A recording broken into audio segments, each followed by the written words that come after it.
Honorable Roland Martin Unfiltered, the Black World Media Network, and our partners at Actum Communications. Let's give them all a big round of applause for their support. Now, one of the things that we thought was incredibly important was to come to the Capitol, but to come to the Capitol, we wanted to come to Howard University. Vice President Harris is from here. There's so many great people who have graduated from this great institution. And one of our panelists, an alumnus here, Maurice Mitchell, is from this college. He said he hasn't been here for a long time, but he's out there doing serious work. But we also wanted to be sure to engage students. And there are some incredible students, as always, here at Howard University. And we're delighted to bring greetings and welcome on behalf of the Student Government Association, Vice President Erica Annabelle Clark. Would you please welcome her?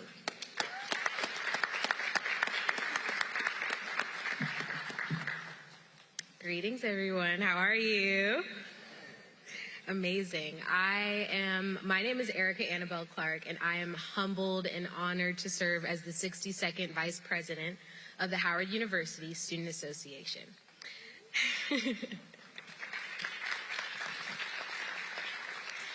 On behalf of my amazing administration and the vast student body of Howard University, I just want to welcome the IBW team to Howard University and commend our panelists, some of you alumni of this same university and faculty, for coming out here and engaging in such a pivotal discussion. We are so lucky to have a conglomerate of expertise on this stage today to provide insight into something that is impacting all of us. When Dr. Daniels first reached out to HUSA to get us involved, we were honored, because not only is it monumental to be hosting such a pivotal discussion here at the Mecca, but to give our students the ability to join that conversation and invite us to the table is something that doesn't happen very often in general, but also here at Howard University and at the Mecca.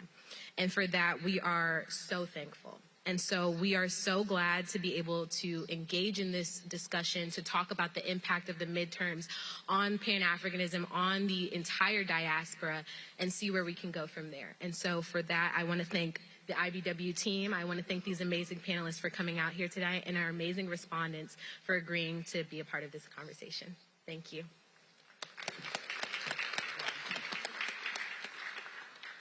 All right, thank you very much. In fact, Howard University students, just wave your hands. All right, they're here, they're in the house. All right, we also wanted to hear the Black National Anthem. And what better way to do that than to hear it from the Howard University Choir that will now sing the Black National Anthem. Would you all rise for the singing of the Black National Anthem?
call your attention to the event banner, which you see here.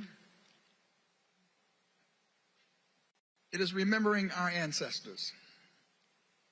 And when I thought about the greater DC area, I wanted to do something special.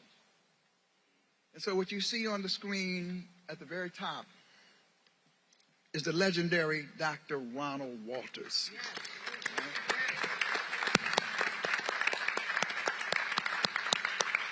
Now, Ron and I don't look alike.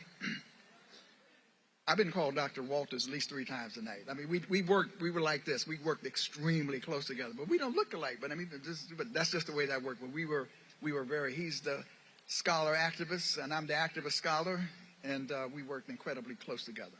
Next is someone that we admire so much, one of the great leaders of the healing community, Nana Dr. Patricia Newton, who was the Chief Executive Officer for the Black Psychiatrists of America, Dr. Patricia Newton. I can't think of anybody who taught us more about the insidious nature of racism. I mean, you know, she just told us. White folks may not be able to help themselves. I'm just saying. But none other than Dr. Frances Cress Welsing. Right? And one of the baddest organizers on the planet, dearly beloved friend. When I come to D.C., I'd often stay at his home. One of the greatest organizers I've ever met. He loved D.C. He was Mr. D.C., one of the greatest environmental justice activists of our time. None other than Damu Smith. Let us all say Ashe. All right. So now, to move forward, we decided to do this forum, the Institute of the Black World 21st Century, which is not new for us. We have made it a habit of, after presidential elections, having an assessment of what the impact of the elections are on the state of Black America and the Pan-African world.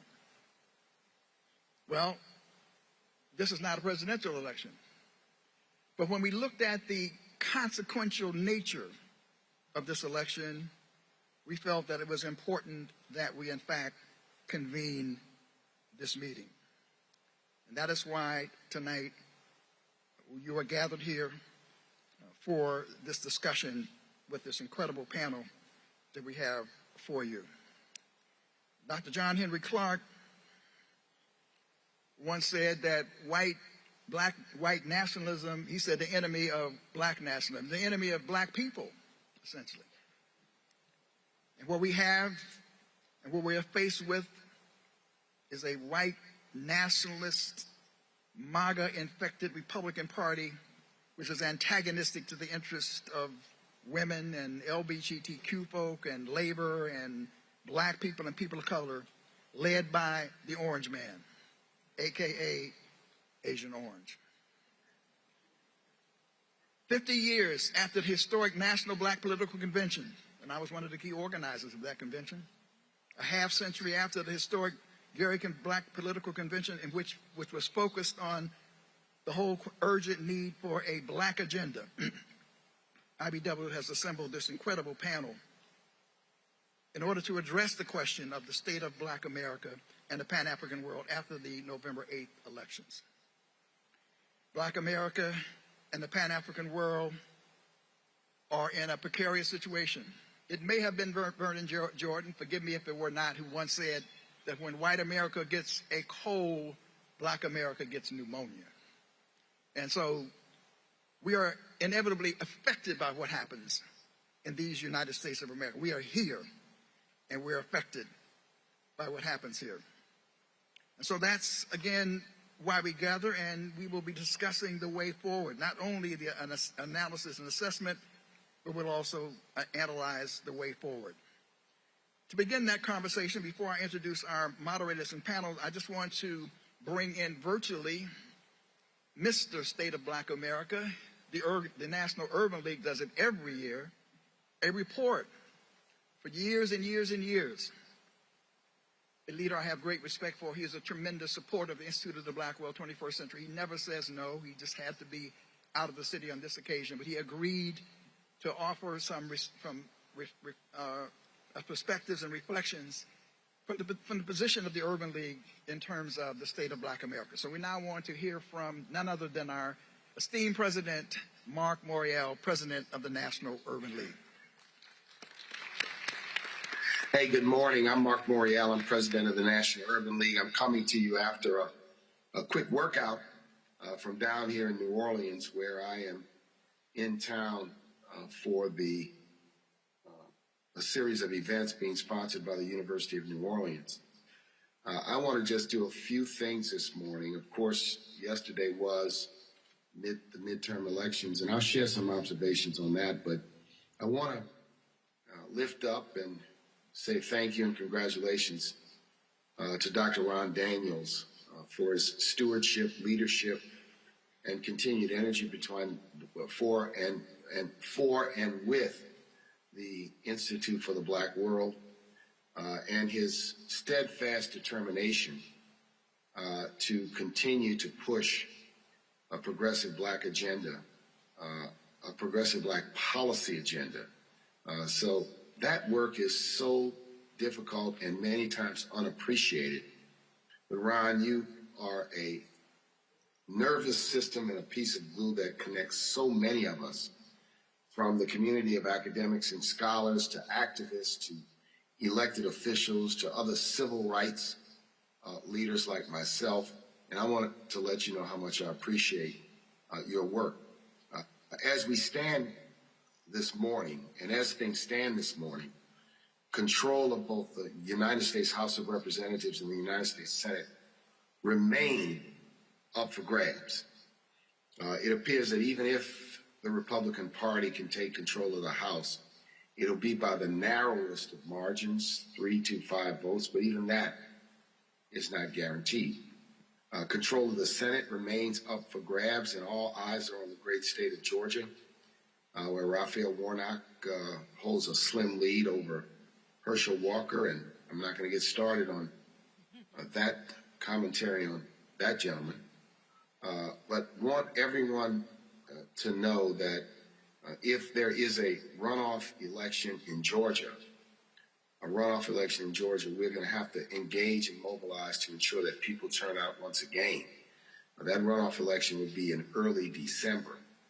What's the takeaway for the Black agenda with respect to this election? I mean, it is so important to reflect on the last 2 years, and I know that there are mixed opinions about whether the last 2 years have yielded progress. I think it is important when we ask, has it yielded progress, it's in comparison to what? Is it in comparison to the previous 2, previous 4, previous 6, previous 8, previous 10 years? Is it progress vis-a-vis an agenda we've laid out? One thing is absolutely certain, that one important issue that's always central to the Black agenda and the civil rights agenda, which is the enforcement of civil rights laws, has changed dramatically under the leadership of Merrick Garland because of 2 powerful sisters, 2 powerful women who now serve in leadership positions at the Department of Justice. Those are Vanita Gupta, who is the Associate Attorney General, and Kristen Clark, who's the Assistant Attorney General for Civil Rights. A lot of their work in pushing, particularly Kristen's work in pushing enforcement of civil rights laws, whether it's voting, policing, and the like, may not have gotten the shine or the credit I believe it deserves, but it has been significant. And it's been a change from what we had in the previous administration with President 45, where there was no emphasis, in fact, contempt for the enforcement of civil rights laws. Secondarily, it is important that those enforcement measures have led to the conviction of Derek Chauvin on hate crimes in Minneapolis, the 3 now convicted killers of Ahmaud Arbery, also on federal hate crimes, due to the work of the Department of Justice's Civil Rights Division. And this is important because accountability on police misconduct and unconstitutional policing is always central to the African American agenda, or to the civil rights agenda, or the Black agenda in our nation and for our community. I think in addition to that, it should be well understood that 2 years ago there were 25 million people out of work. And while inflation is raging and Black people still remain with double the unemployment of white Americans, fact of the matter is that the Black unemployment rate has declined substantially over the last 2 years.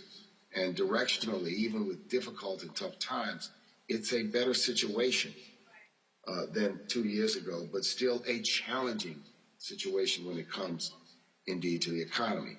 We know that we were not successful in these 2 years in getting a reparations bill, a federal law to set up a reparations commission through the Congress of the United States. And that's going to remain difficult as long as there is this Senate filibuster, the same filibuster that blocked the Voting Rights Advancement Act, the same filibuster that blocked the George Floyd Justice and Policing Bill. These filibusters, the use of the filibuster in the Senate is always going to be a challenge for the agenda that we have on so many important and crucial issues. But there's also now, I think, some substantial economic opportunity out there that comes with this infrastructure bill, comes with the manufacturing bill, comes with the climate bill, where the government's going to be pushing, pumping, investing literally trillions of dollars into particular industries. We have to make sure that our central to our agenda is how we benefit from both the jobs and an economic, if you will, a development point of view, from a business development point of view. The implementation and the execution of these bills and how they're implemented and executed through an equity lens has to be central to our agenda going forward. When I look carefully at these bills and I look carefully at the amount of money that's going to be invested, there's money to take all the lead out of mostly all of the water systems in America, or redo those pipes. Will Black workers have a chance? Will Black businesses have a chance? Will those funds be deployed so that cities where we have a concentration of this problem, but cities where our communities are significant and have been suffering with this problem are going to be prioritized, and first is one component of this. So there's a tremendous amount. I encourage all who are serious about economic policy to take a close look at these three big blueprint bills that were passed in the last 2 years, proposed by the president and passed by the Congress, to ensure that there's an equitable implementation of these bills. They can be dramatic, but if it's business as usual, it will be business as usual. If it's business from a transformative point of view, it will further the agenda of equity and make sure Black Americans and other Americans who've been locked out and left out have a chance to participate in those economic investments. There are many other things, but it will be difficult. If the Republicans control one or more houses, it is even difficult, even when Democrats control the majority, because majorities are so narrow. In the Senate, it's been 50-50. In the House, it's been a narrow. To get many of the things we want passed without compromises and setbacks, it's challenging. It's difficult. The most important thing we have to remember is that one of the things I think we're going to see when all the votes are counted, when all of the postmortems are done, the analysis done, is that Black people turned out in the midterms. And we fulfilled our obligation, our responsibility to participate in democracy and make sure our voices are heard. We need to lift that up, and we need to recognize that when we vote, we have power. The naysayers who recommend, or the pencil pushers, I call them, who suggested, landslides and tsunamis going in the red direction, it certainly does not seem to have materialized, but they may be changing control. It is still without question on the line. So our issues, poverty, economic opportunity, democracy and voting rights, the issue of continuing to push for reparations, those issues remain on our agenda. We have to continue to push and educate. And many of these are long-term things. We are in a difficult environment because there's a rise of extremism, hatred, and nationalism. And what that does is it creates hostility towards inclusive public policies.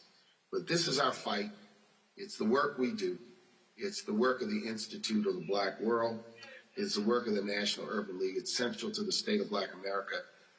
We focus on this. We will continue to focus on this because it is so central. So Ron Daniels, thank you so much. Appreciate the chance to be with everyone. I look forward to continued conversations. And everyone, keep the faith, carpe diem. Let's seize the moment and seize the day. Thank you.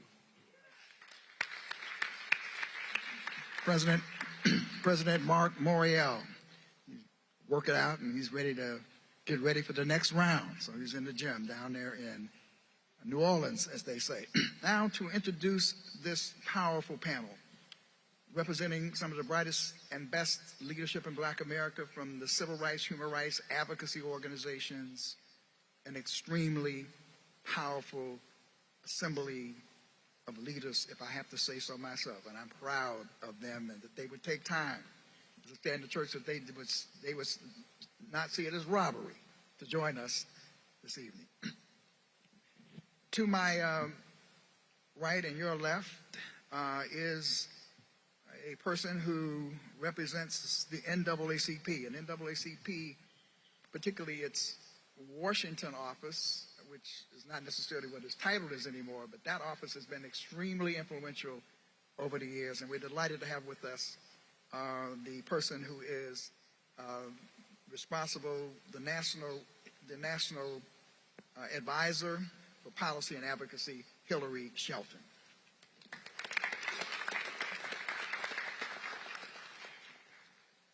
I gave them a shout out on the radio the other day because I'm so proud of them because of the work that has been done over the years. This sister, we knew what she was doing.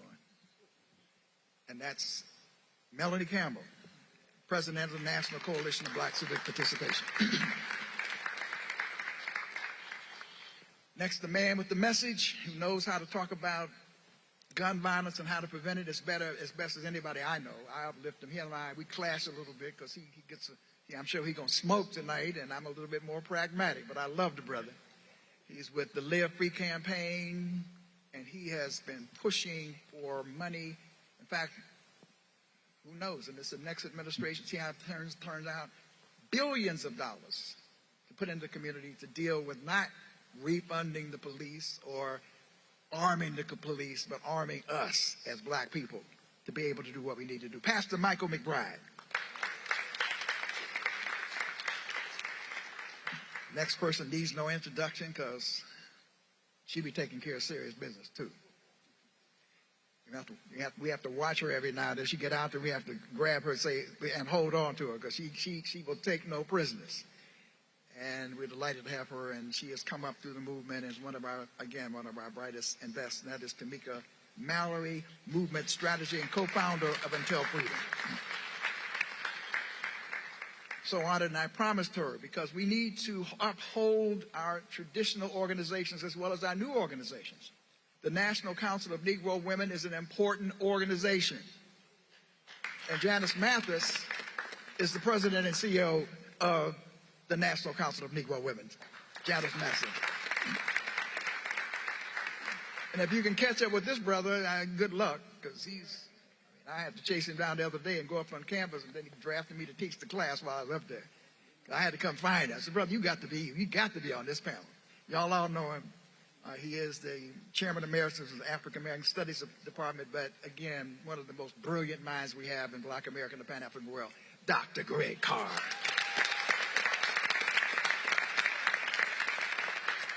I'm a long-time proponent of independent politics and third world, third force politics.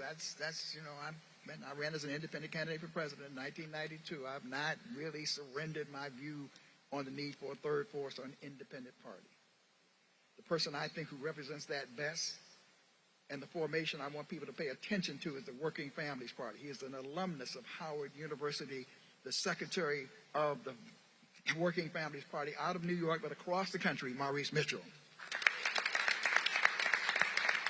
The brother who protects our interests. I mean, he is like laser focused. I ain't got to worry about it. I get these pictures from Malveaux, the new ambassador from this and the new ambassador from that, the World Bank and all that. Malveaux with the Constituency for Africa for longer than he raised me, so I, tell them. So I've been following him, but, like I said, he raised me up. But this is the man with the Constituency for Africa who protects our interests as it relates to Africa. Give it up for Malveaux. Following in the footsteps of Shirley Chisholm and Dr. Celia Doris Tucker and others. Stepping forward to, again, organize the National Congress of Black Women when maybe it was some concern about whether it might not survive. She stepped in to make sure it survived. She is the chairman and national president emeritus of the National Congress of Women, and she is always woke and keeps us woke on WPFW and got a new book out, and she's with Dick Gregory's devotee, Dr. Ife Williams. And of course, we had to have Reverend Jesse Jackson. Let's keep praying for Reverend Jesse Jackson. He's still fighting. He's hanging in there. I was up there with him for his 80th birthday and all that, so he said, I'd rather burn out than rust out. So he's still throwing blows. But representing, I asked our next person to represent the Rainbow Push Coalition, because you see the broad scope of organizations. The former vice president of the National Rainbow Coalition, Reverend Sheridan Todd Yerry. That is our panel. And now, we just couldn't have a panel. And by the way, we have a just remarkable group of people. I won't introduce all of them. These are our respondents. You'll hear from them later. And they'll introduce themselves or be introduced or say whatever. We have a whole nother layer here for this conversation. But we wanted to have moderators who could draw out the best and who raised the challenging questions. And I couldn't think of anybody better than my longtime friend. She's a little sassy sometimes, and sometimes she get a little uppity. I have to check her a little bit, but she's a bad sister. And that is so she agreed readily. She has now created a whole new department. College. I keep down. See that? I'm all down at University of California, Los Angeles in ethnic studies.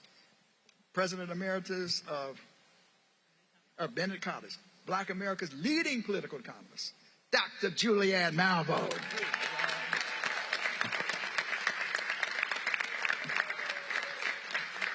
And I didn't know whether he would do it. I was praying and doing all kind of stuff. Remember this brother many, many years ago, Don Rojas, who couldn't be with us. We connected with him. He's done so much. But what he's also shown is tremendous tenacity. You ain't going to disrespect me because I can do my own thing. And does he do his own thing? He does it unfiltered. And I got to say, on this issue of this election, he kept teaching and teaching and teaching the power of the black vote.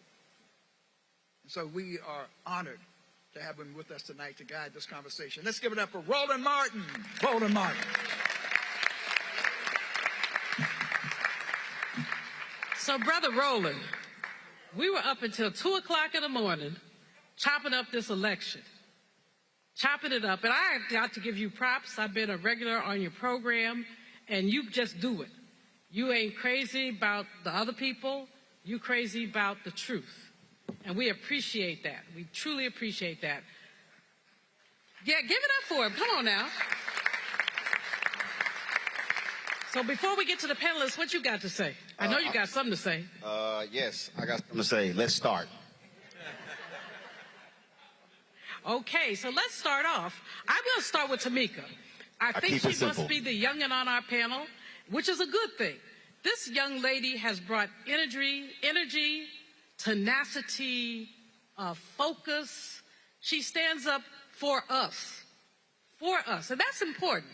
So we're not going to reintroduce people. I'm going to start with Tamika, and you and I go back and forth on who we're going to introduce. But y'all got 2 minutes or less to say what you got to say about the impact of this midterm election on Black America.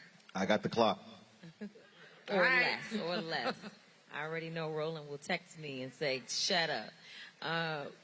First of all, thank you all so much for having me here. I feel so good to be among this group of individuals. Many of you, whether it was directly or not, have helped to raise me and to birth in me who I am today. And I am just so, so grateful to finally have a seat among the greats, because there was a time when I was not necessarily sitting, but really organizing.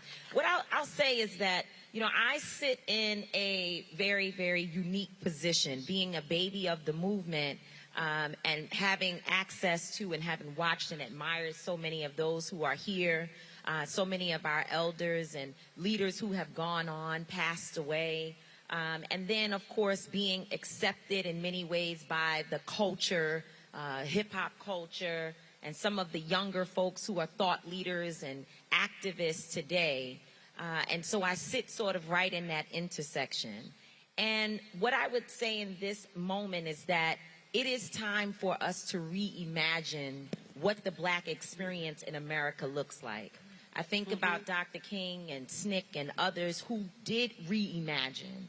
And that is how we have been able to get to where we are today. And it is time that there be a reimagining and space for people to think about what can be renewed and what can we do to address some of the ongoing and persistent challenges that we continue to face. And many people are involved in that work, and I think it unfortunately comes out sometimes as people saying they don't want to vote anymore, which I don't agree with at all. But what they're really saying is that we need something different.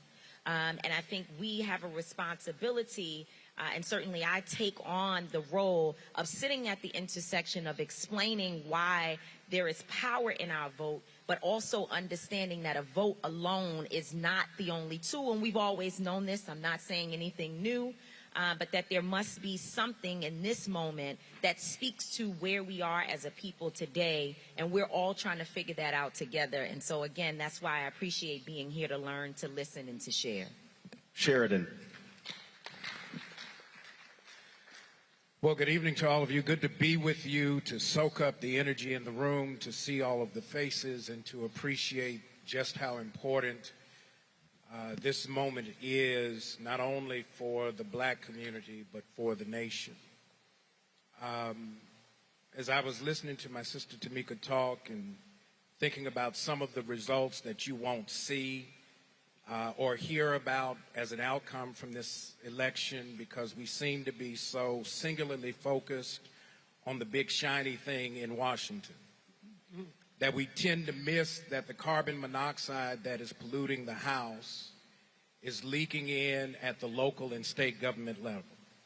And because we are not positioned to cover those fronts, because we're overwhelmed by the media presentation that has us actually having what some folks think is an argument about who they should vote for in the Senate election in Georgia, that somehow or other trying to create this emotional conflict about folks who have our same skin but don't necessarily have our same frame is a problem that we got to work through. And so I would say that part of our conversation has to be about theopolitics, a theology of race that is lifted up for us as the supremacy of white imagery, white expectation, white normalization at the expense of everything else. And so when we talk about reparations, we're going to talk about reparations in an environment where denial is taking form and taking frame, with critical race theory being held up as the boogeyman, so we can keep talking about manifest destiny being the anchor of the nation, as opposed to the genocide of the indigenous people that started this process, and this is but a continuation of it. And so if we're going to bow down at the altar, we at least need to know who's going to be the sacrifice. So I'm looking forward to the conversation. Melanie Campbell.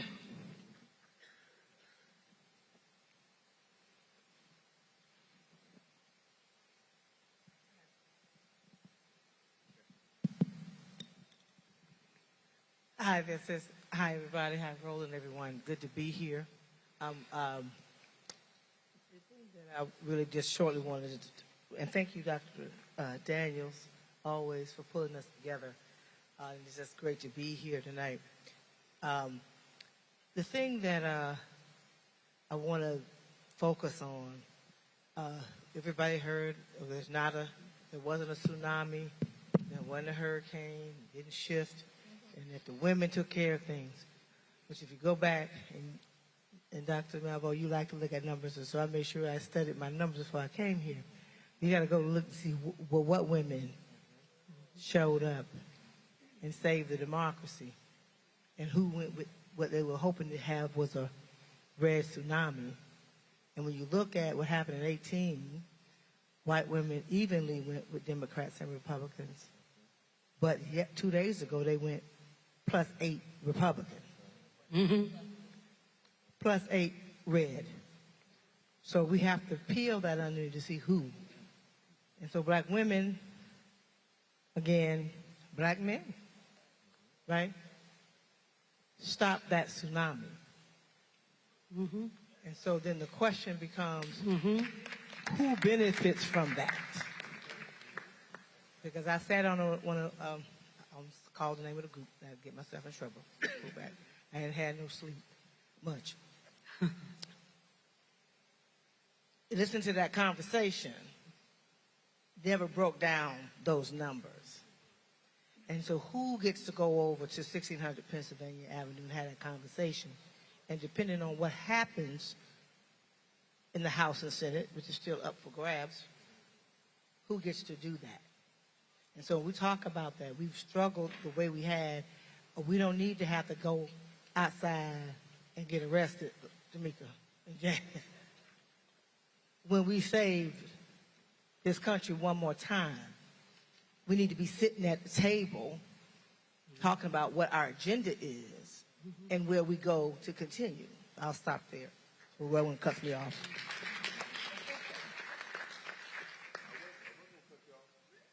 Can I keep talking? No. Time is up. Ife.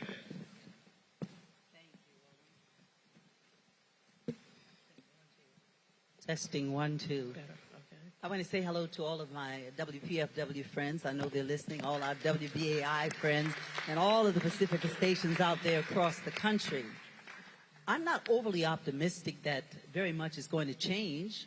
We've had a predominant class of people and group of people that we thought were going to do a lot of things for our people that didn't get done yet. But you know why it didn't get done? Because we don't have the same unity that we used to have, and we're not willing to go out there and to put ourselves on the line for it to say what must be said.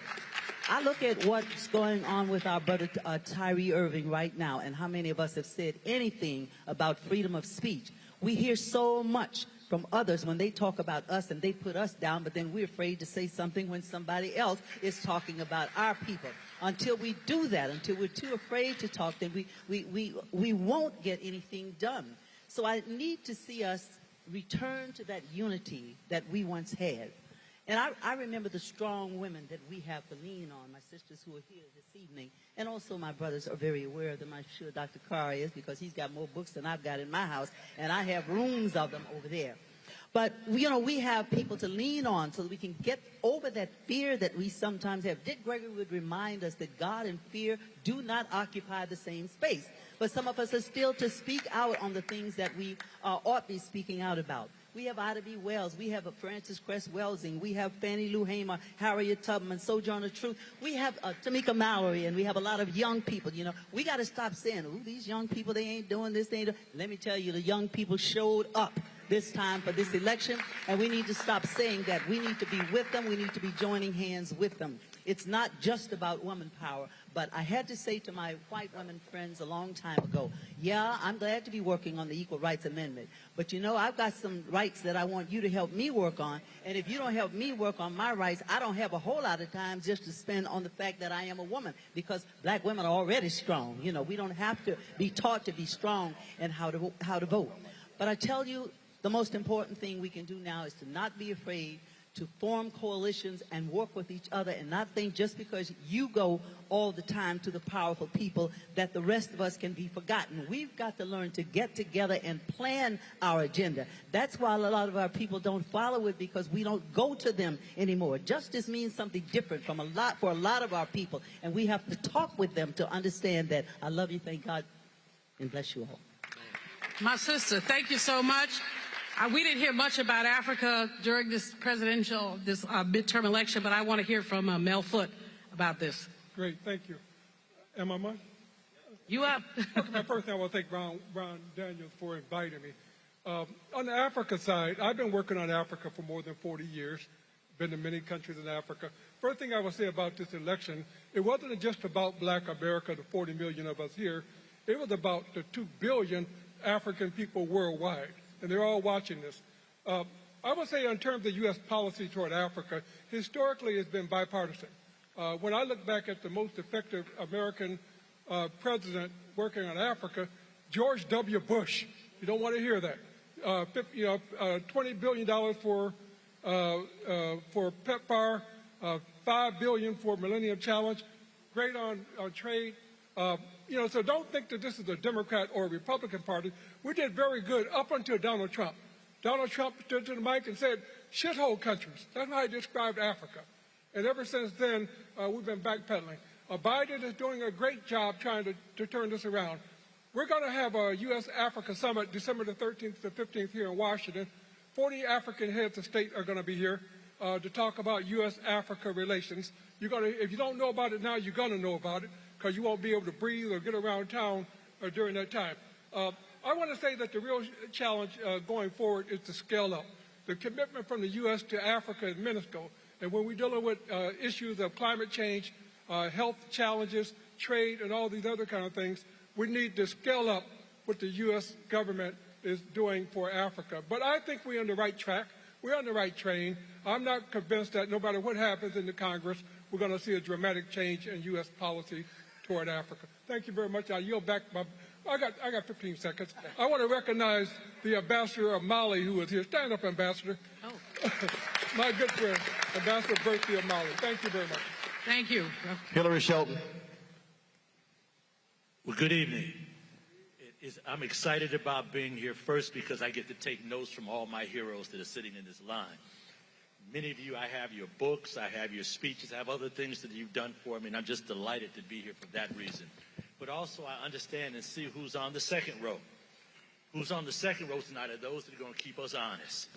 They're going to ask the hard questions, as they should, and we're glad all of you are here as well. So as I think about our discussion for where we're sitting here tonight, as we're thinking about the vote count that's going on throughout the country, I'm very thoughtful of what we did to get to that point. I'm very thoughtful about those that serve in the U.S. Congress, and quite frankly, even the guy who's president of the United States right now, that he had to make some deals, and they had to make some deals with the African American community. It was an extraordinary thing to have a white man, stand up in South Carolina and say, I will make sure a sister sits on the U.S. Supreme Court as soon as I become president. That's a big deal. And he followed through on that promise. As we talk about issues of who's going to actually set the policy, we have a 435-member House of Representatives, a 100-member U.S. Senate, and we think about the bills that were introduced and actually passed, the things that we were able to get done with the first year of that new configuration is an extraordinary thing even today. Because one of the things we did is that now it is finally time for you to pay up. The damage is done to the African American community as a result of slavery and all those other things that were tied to the transatlantic slave trade need to be paid up. The assessment that needs to be done is one in which we need to have hearings all over the country. We need to assess those damages and decide just how those damages should be paid out. Let me put it in these terms for just a hot second. My car is parked out on the street in a place I'm very nervous about right now. And quite frankly, I don't know what's going to happen to it between now and then, but I'm very thoughtful that if my car gets hit, the insurance that I have will pay for it regardless of who messed it up. Let me say, we know who messed things up in terms of our opportunities for full U.S. citizenship. We know we actually went against the very Constitution of America and very well made sure that we, those who were clearly identified of those of, at one point, former servitude, always tied to our slave trade position, are very well going to be addressed as well. So let me say this. Here's the difference with what happens now. We don't know which party is going to be the majority. But we do know this. As things are right now, we can take a walk over to the House side, and I can show you that the person that's heading the delegation to decide what happens with our criminal justice laws happens to be a sister from Texas by the name of Sheila Jackson Lee. I know that today. I know that if we really want to talk about money, not just about banking, but about financial services, that the sister that runs the Financial Services Committee of the U.S. House of Representatives happens to be a sister from California by the name of, what is her name? Thank you so much, Maxine Waters. I know as we talk about the issues that affect our communities, our children, and other things along those lines, when I think about issues of education, and I think about issues of labor, it just so happens that the brother that chairs the Education and Labor Committee of the House is a good brother from Virginia, former NAACP branch president, and I thank God that he's in the position that he's in. You know who that is? Thank you so much. Congressman Bobby Scott. Let me put it in these terms. If you want to take a look at the difference in how the decisions are going to be made, take a look at who's making those decisions. Look at who's making them now, if we're able to keep this movement going forward, and who will be making them if the tide shifts and those people are no longer in the majority. In other words, ain't gonna be no colored people chairing no congressional committees. Do you see what I'm saying? Thank you, Hillary. So there's a lot at stake. Thank you, Hillary. You made the case. Thank you. We appreciate it. And I'm going to go to my fearless leader, Janice Mathis. You did go about 4 minutes and 20 seconds. Oh, let me apologize. We will follow up with the rest later. There's more to come. Testing. Well, thank you, Dr. Malveaux and Roland. It is such a pleasure to be in this company because I know this is like family reunion. We've all worked together over the years. I'm burdened a little bit by history tonight. They talked about NCNW being an old organization, and certainly we are. Not just old people, but been in business a long time. In 1935, Mary McLeod Bethune founded the National Council of Negro Women to be a political voice for black women. And last summer, her statue was installed in the United States Capitol, replacing, as only God could arrange it, a Confederate general who was one of the last to surrender his army and helped to propel the notion of Juneteenth down in Galveston, Texas. And so there is a kind of a zeitgeist. And I think about, Tamika, when you say that we have a responsibility to reimagine. Bethune couldn't imagine that we would sit in a place like this that gives out all kinds of degrees to people who come from all over the world to be educated, recognized as one of the finest learning institutions in the universe, and that we would be in charge of our own destinies in the way that we are now. We've got to reimagine. What I took away from the election was now we own the environment. For good or bad, whether we get this Congress, Hillary, or the next one, this is ours to run now. This is our time. And like Jesse Jackson would say, they don't know how good government could be until everybody can play. We have never meant this country anything but good. And we're going to rule it and run it in a way that is sound and fiscally responsible and live up to all of those creeds. I don't want to hear any women telling me about reproductive freedom if they voted for the GOP, though. And we've been dealing with that for quite a while now, where people, you couldn't get a Democrat to appoint the Supreme Court that we have now. When Clarence Thomas went on the Supreme Court, it was to replace Thurgood Marshall. Sometimes it's good to know a little bit of history.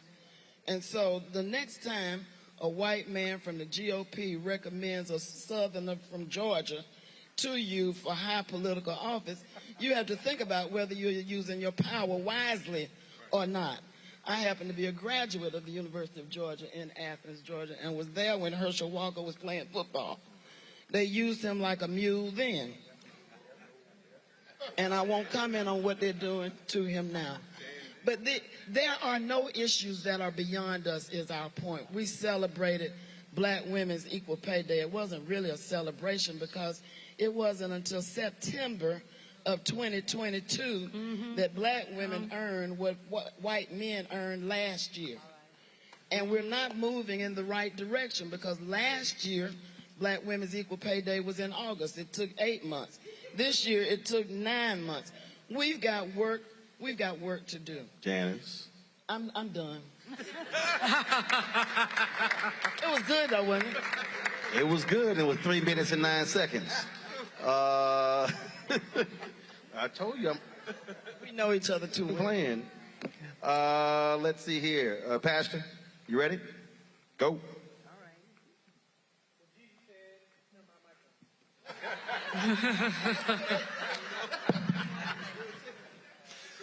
That if we know the truth will set us free.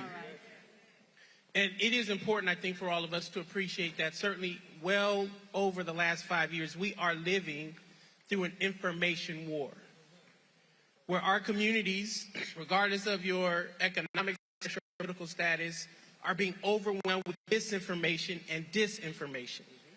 And we should have a focus on the federal level, but I think we cannot be so preoccupied with wanting to save the country that we lose the streets and we lose our neighborhoods.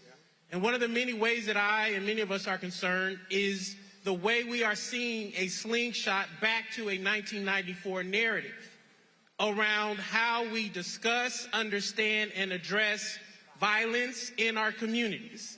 And so I think, as Brother Hillary said, we may be concerned about where we park our car, and that's a valid concern. But we also must appreciate the root causes of why violence in the last 2 years, after a historic reduction in violence, has literally shot up. It is not because Black folk all of a sudden got more morally malevolent or out of control in the pandemic. It is because of a global pandemic, a once in 100-year global pandemic that hollowed out elders in our communities who are taking care of many of our young people, who hollowed out the programs and the resources that were beginning to come to scale, that invested historic amounts of funding in police through the CARES Act and the ARP Act, and did not replenish our communities so we could have food programs, housing programs, and opportunity programs. If we don't know the truth about violence in our communities, even our own elected officials, whether they're congressional representatives or mayors or supervisors, will think that the solution is to continue to fund policing that we know now is more racist and more authoritarian than they were 20 years ago. I hope that we do not consume the lies of propaganda and give our children back over to a system that just 3 years ago there was consensus saying the system was not prepared or equipped to heal our communities. We must know the truth, and in knowing the truth will set us free. Thank you, Brother Pastor. I'm going to go to Maurice Mitchell. This has been a bipartisan conversation, which makes the third parties all the more relevant, I think. Maurice. Thank you. Thank you, Dr. Malveaux and Roland. And I've watched your commentary on television for many years and appreciate you. And also, Dr. Daniels, we appreciate you. You've been so consistent. You're the hardest working man I've ever met in my entire life. Thank you so much for all of your work. That is the truth. And I have to take this moment of personal privilege. How many bison out there? HU? All right. Sasa. Anybody from Hampton? Oh, no, you about to I'm start sorry. something. You said HU. You said be bipartisan.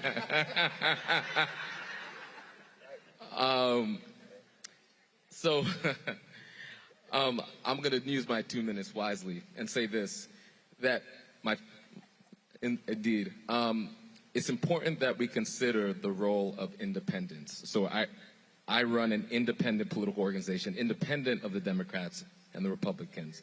And the rigid two-party duopoly is one of the structural challenges that limits our power as black folks and as working people in general, which is why I'm so interested in independent politics. And we could create coalitions. I do believe that this is a time for united fronts. So the Working Families Party, we joined the united fronts with the Democrats against the fascist Republicans. It was strategic, but we're clear that we also have quarrels with the Democrats. It's a both and. So we could do both. On one hand, we could fight back fascism, and on the other hand, we could challenge neoliberalism, which is not an economic strategy that's good for working class black folks, right? And we can't join the elites, the elite white folks, and then disconnect ourselves from working class black folks. So, you know, Pastor, you were talking about the need to not lose the streets. So in our analysis, we have to have a race, class, and gender analysis. We have to have analysis of the structures of the system. And we have to have an international analysis. I'm so happy you're here. We're facing global fascism, global ethno-nationalism. We have billionaires that are colonizing Mars. That's the plan. This is real talk. Because they're aware of climate change, which is going to hit us the hardest, right? So we need to absolutely, as black folks, develop an independent black agenda, not so that we could sort of cordon ourselves off, but so that we could join coalitions from a standpoint of power and strength. So I'm really interested in how we figure out strategies that we could do that. Thank you. All right, then. Just in case you don't know, good things can actually come out of arguments. We were here in D.C., and I was moderating a panel at 12 Years a Slave, and Dr. Greg Carr was there with a group of his students, and then they had the audacity to try to challenge me and didn't think I was going to hit them back. When it was over, on social media, it was like, you don't know who you messing with. You don't want to debate Dr. Greg Carr. I said, I don't give a damn about no Dr. Greg Carr. Bring his ass on my show. And they thought I was joking. I said, you want to debate me? Come on the show, let's go. And he came on the show. Then he realized I was an alpha. Oh, He's Lord. an alpha. Let's not go there. Julianne, don't start. Remember, alpha's your daddy. Don't start. No, Paul Malveaux was my dad. You know that. So then Dr. Carr realized I'm crazy too. And so he's been on my show ever since. So get up for Dr. Greg Carr. That's a true story. First of all, thanks everybody for including me in this conversation, and it is wonderful to be here, like you said, with all these freedom fighters. This brother right here, you're right, man. It's independent politics, and the international context is so important. And Dr. Daniels, thank you, man, for the invitation. Let me keep this very short. John Clark once used to say, John Clark, in critical moments, blood calls blood, and somehow blood always answers. Shout out to those white women and men in Georgia. It wasn't the black men that didn't vote for Stacey Abrams. It was blood calling blood, and somehow blood always answers. Now, if Kevin McCarthy's the Speaker of the House, he's going to have a hard time because he's going to have to put his white nationalist coalition together with the ultra-right coalition, the hard white Christian nationalists like Margaret Taylor Greene and Jim Jordan. He will have a harder time than probably Bibi Netanyahu, who has been resurrected from the dead with his fascist wing against the Palestinians in Israel. Unlike Brazil, where they've got an independent enough judiciary to stop Bolsonaro, and unlike Israel, where they're going to try to wipe out the courts, this court is in lockstep with the white nationalists. If y'all heard the oral arguments yesterday in Holland versus Brakeem, where you've got white Christian nationalists trying to take Native American babies, and they're getting ready to blow up the Indian Child Welfare Act because they've been scheming for 100 years to take Indian sovereignty, you heard a real racist named Sam Alito start saying, well, when the Europeans came, that Indians was fighting each other anyway. And Ketanji Brown Jackson, by the way, is a beast. You need to go listen to her bench arguments over the last couple of weeks. She's clearly laying a foundation for if there's a court that's going to be reversed. But for the short term, let me end with this. We're living in a country that I'm sure is maybe not going to be here in the next 50, 100 years. Because federalism was always a weak proposition. And the only thing that holds this thing together is white nationalism, as Ron Walters would say. As a result, those elections yesterday give us the opportunity that, Tamika, that you've been talking about a long time. I listened to you and Linda Sarsour talk about when we vote, when we exercise our vote, sometimes it's harm reduction, sometimes it's self-defense, and it's important to use that tool. But as we're doing that at that local level, what did we see yesterday? Now Maryland's got full control. They put the ability for a woman to terminate a pregnancy in the Constitution in Vermont, California. They rejected making it a ban on abortion in Kentucky, even as blood called blood, and they wouldn't vote for Charles Booker. And Roland, you said it, which went, I think, to 2:30 a.m., if I remember Dr. Malveaux, it was on. But that's what happens when you own your own shit, by the way, as you say.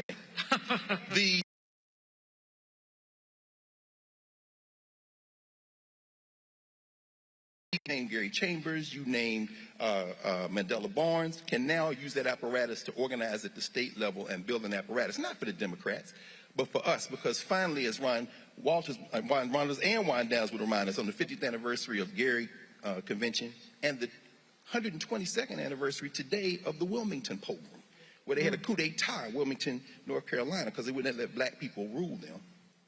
If you move in your own interest, you might be able to pull some human beings along with you. But at the end of the day, the only thing we can stand on is our square of truth, because this country probably won't be here much longer. The federal system is going to fracture, and these white nationalists will take their whiteness over their lives. Our obligation not only is to each other, but to take us all out, and at that point, we'll have to reset the whole thing. Right on. I want to direct this question to both Tamika and Maurice. Did black youth get a bad rap in this election? You heard a lot of stuff, people saying the black youth are not coming out. Melanie, you can jump in here too, because I know you've been working with you. But did black youth get a bad rap? Talk about if black youth stayed home, how come? And when they came out, how come? Maurice, you start, then Tamika. Yeah, okay. Your name Maurice. Okay. So I was on the ground in Georgia, in Wisconsin, in Pennsylvania, in New York, and I didn't see this phenomenon of black youth or black community apathy. I didn't see that, actually. And I think sometimes what we do is there is a cultural DNA in this country of pathologizing black people, just in general. We showed up. And youth in general, and black youth specifically, showed up. In fact, in Wisconsin, youth vote was up 360%. Yes, absolutely. So this is just like a received sort of wisdom that is like it carries and it has some sort of resonance. But when you look at the data, it actually is not true. And, you know, if you look at Georgia, also this whole thing about pitting black women and black men against each other and suggesting that black men, like in Georgia, black men and women, the black community showed up. In fact, black men and black women for Warnock and Stacey were about the same. Yes, absolutely. The real question is, we have a white supremacy problem in this country. Mm-hmm. We have a white supremacy problem in this country. And this is the central problem that we have to face, right? If black people showed up at 100% in Georgia, unfortunately, Stacey would have lost because white people, white women, white men, chose fascism. We have to ask ourselves, why are these folks choosing fascism when it could not be any more stark, right? The Republicans and the right wing, they are offering nothing but a contraction of our rights, whether it's abortion or whether it's LGBT rights. They have lists of books that they're attempting to ban. This is textbook fascism. And millions of Americans, millions of working class and other Americans, and if this is racialized, are seeing this, are seeing that stark difference and are choosing fascism. And we have to ask ourselves, what is happening there? So we need to place, I think, the emphasis and concern on those communities. Black people are showing up. Historically, we've always showed up. What we might need to do is figure out how we don't get lost in the sauce, which is what I always come back to our political independence, and ensure that when we win the victories for Democrats, that we demand more in exchange. right? So we're strategic. Of course, we're going to show up against fascism. But then there's the second piece, which is the demand that comes after the harm mitigation. What exactly, and we can't just be happy with surface things like a Juneteenth. You know, I didn't ask for that, and also, I don't know how many people asked for it. Okay, hold tight. Some of us are born and raised in Texas, so we have a different perspective on Juneteenth. So I'm just saying. Okay. I'm just saying. I'm saying, look, I'm saying that's fine.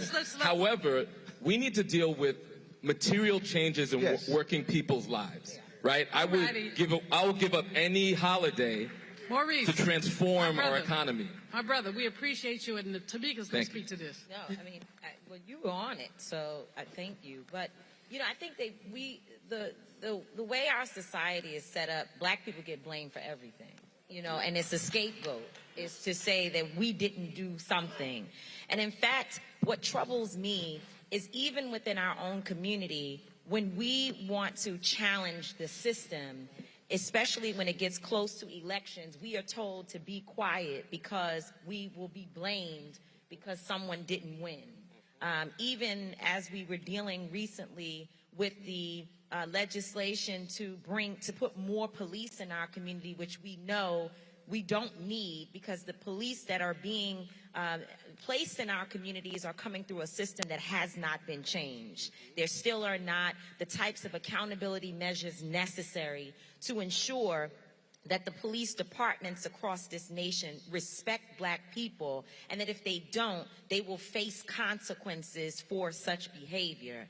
And so we don't want more police. We need more services. We need to ensure that the mental health of our communities is strong. And I mean, all that has been said in terms of food security and health issues, that's what we want to see. And we know, because we have the data to prove, especially in a place like New York City, where we have something called the crisis management system that I helped to start some years ago. We know for sure from the data that whenever services are provided, holistic services are provided to communities, that the issue of violence as it is today is reduced significantly. We have communities where there was shootings every day, sometimes in the summer, every hour. There would be shootings throughout the day. And then after the crisis management system was created and resources, real money, was put into the hands of people who are formerly incarcerated, people who have been shooters in the past, families, and also looking at healing services. Once that was done, violence reduced to the point where there was no shooting for months in some of these communities. And so it is very disingenuous of folks to do what they've been doing. And let's talk about disinformation and youth, because that's a big part of why our young people are not showing up, some of them, because many did. I got several text messages from folks that said, that last dirty look you gave me made me go to the polls, and so I voted in my first midterm election. But what they are hearing and reading online, now we have a Twitter that is out of control, where there are people who are spreading information, including the new owner of the platform, that is dangerous to the minds of our young people who pick up a phone more than anything else for information. Recently, an article came out, and if I could get a few extra minutes, because I leave at 8:30, I have a flight at 10 o'clock. So if it's okay, thank you, Roland. That face, and then I don't need to say anything else. Speaking of looks. Okay, but there was an article that was released about 3 weeks ago that talked about the Russian bots and their role in the Women's March, and how they targeted Linda Sarsour, number one, and of course all of us, and had all of this negative messaging out there about the march itself and us personally. And the way in which they tore apart the fabric of what we were working on, and the campaign to get women from diverse backgrounds to care about marginalized communities. When they saw that happen in somebody somewhere, don't you think for 1 minute that we believe that the Russians from all the way across the world just happened to decide that the Women's March was important. No, there were people here working in America that had relationships to issue an attack against us. And so our young people are reading and watching this misinformation and this disinformation every day, which is feeding, unfortunately, a hopelessness, right? Because ultimately, I think most of our young people, when they look at this stuff, they know that that we have an importance to care about our communities and that we should be doing better, if you will. But then when they read all of this back and forth, it just becomes like inauthentic. And why should I care? Why do I need to continue to be engaged in a system that feels like it will never, ever right itself to take care of the concerns that we have as a people? So I would say the last thing is that it is a lot of what I believe is racist media play. And that includes some of the national networks that we watch every day and that some of us go and speak on, where we have people who will not tell the truth about the numbers and they won't tell the truth about the issues, and we don't see the concerns of young people on these major platforms. And therefore, I ask the question, not if they should be involved, but why should they be involved? Where is the sense of hope that we are providing them that makes them think that it's not just about holding the line for Democrats, but actually getting something done that will make their lives better and that will help Big Mama and Mama with their needs so that their communities don't continue to look the way that they look today? So I will add this. You talked about those mainstream media outlets, but this is also why we have to be very conscious of black targeted and black owned media that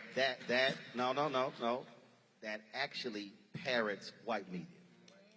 So what happened was the Washington Post did an article that essentially said that Tamika, Bob Bland, and Carmen and Linda had been run out of the Women's March. Black-owned media outlets aggregated that story, rewrote it, and placed it on their websites. I personally called two of them and said, take that down, that's a damn lie. How can you be black-owned and you can't pick the phone up and call the black people involved? What they didn't say in the article was that there were term limits and their terms were up. But black media outlets too often are aggregating white media stories, putting their bylines on it, and y'all have seen me call out The Root, Black Enterprise, and others in the past year for doing that, and so we have to be very careful.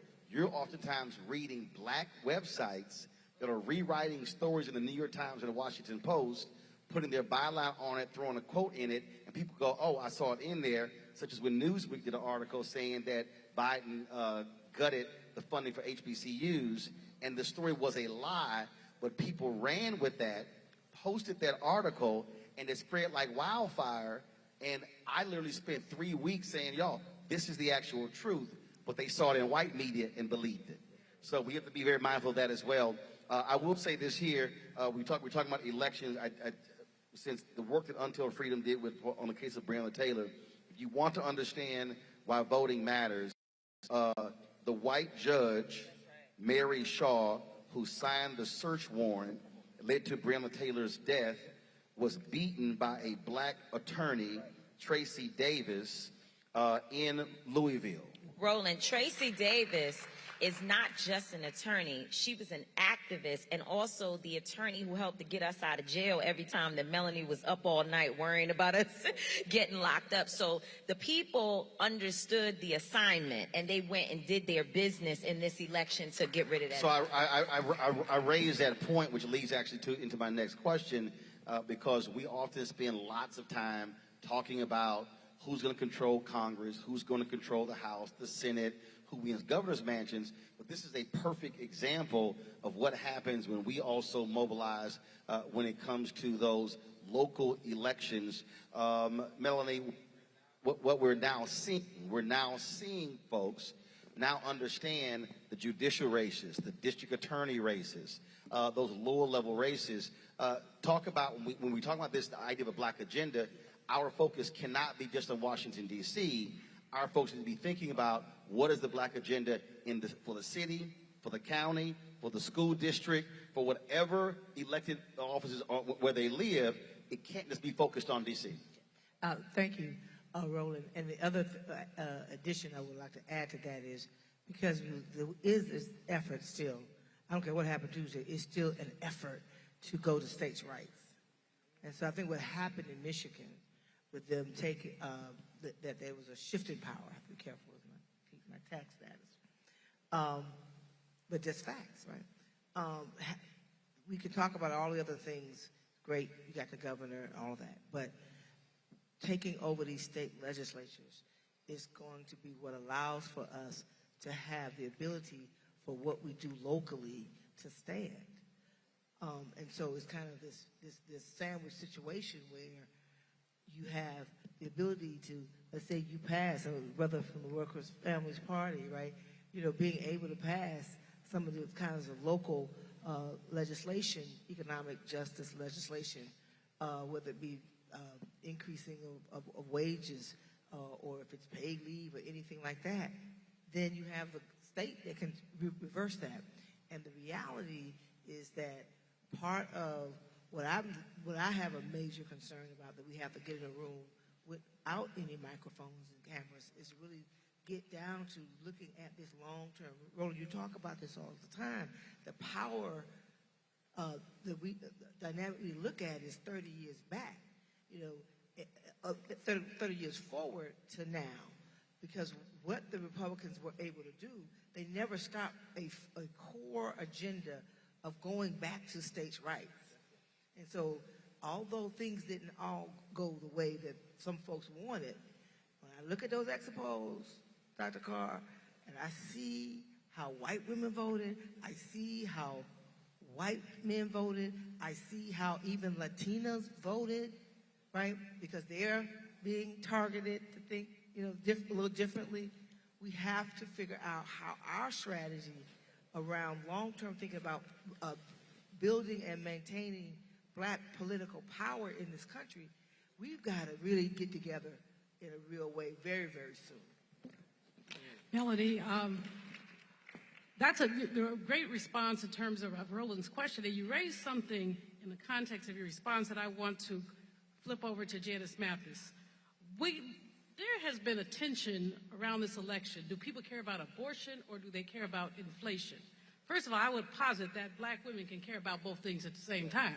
I mean, as I plowed and planted and not a man could head me, and ain't I a woman, says Sojourner Truth. And so don't go there. But Janice, you lead the National Council of Negro Women. This inflation issue is a pocketbook issue.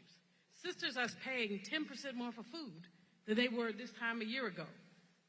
How important was that in our turnout, in our electoral participation? Pocketbook issues always matter, Dr. Malveaux. It always matters whether you can keep food on the table, milk in the cupboard, gas in the car. We do have to acknowledge, though, that there is a global component to this.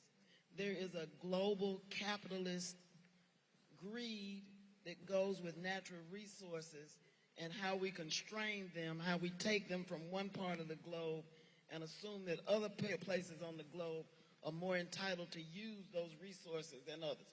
If you want to get on the United States nerves, you get between them and a barrel of oil, and you got a problem. If you're trying to start a war, that's a good way to do it. So you have to have, and I want to thank Ron Daniels, I'm so sorry. I'm having a flashback. But when I reached out to Ron about a global movement for equality for women, the Red Card campaign, take a term from soccer and say, no woman, no girl anywhere should be discriminated against or marginalized. You stepped up to the plate to join us in that. Of course, NCNW's roots are global. We were there the first day of the United Nations was started. And so we have to get beyond our borders and think about some of these issues, particularly as it relates to gender, beyond what we can see in this prism of the United States, because it's bigger than that. Women across the globe suffer. And so if we're going to be authentic about that, then we have to acknowledge that it is a global struggle. An agenda, as we're talking about whether it was the Dobbs decision dealing with Roe v. Wade, whether we're talking about inflation. As the polling out of Pennsylvania, she was number 1, inflation was 2, crime was 3. But if you news, the focus was on crime, and then other media outlets picked up on it and made it the dominant issue. I still fundamentally believe, to the point that Julianne asked about young voters, but also older voters, what is greatly missing today is basic civics.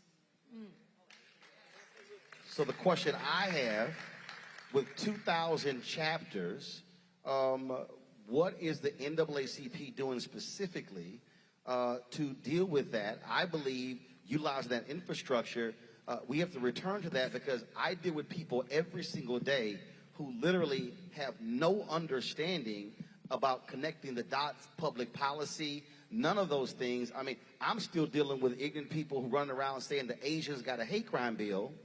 They never actually read the bill. And then when I read the bill on the air and showed the actual bill, they said it was a lie. So I think we're dealing with part of this issue with the misinformation, disinformation, is that we probably need Schoolhouse Rock 2.0. So I'm curious, from the NAACP's perspective, is that something how you can utilize your chapters and your infrastructure to bring that back, so we're able to teach folk and they now understand the difference between, again, city council, county government, school board, what happens on the state level, congressional level? No, thank you. And that is crucial. As a matter of fact, we talked a little bit about states' rights, and it's important we talk about states' rights. Federalism, if you want to call it those terms as well. It may be because I'm part of an organization that's been around so long, not just my white hair, but the fact that we go back to even people like W.B. Du Bois that recognize that it ain't just about what happens in the country. It's not just what happens in the city or municipality and how that interconnects with the state. When we talk about states' rights, it's because the deal was cut a long time ago.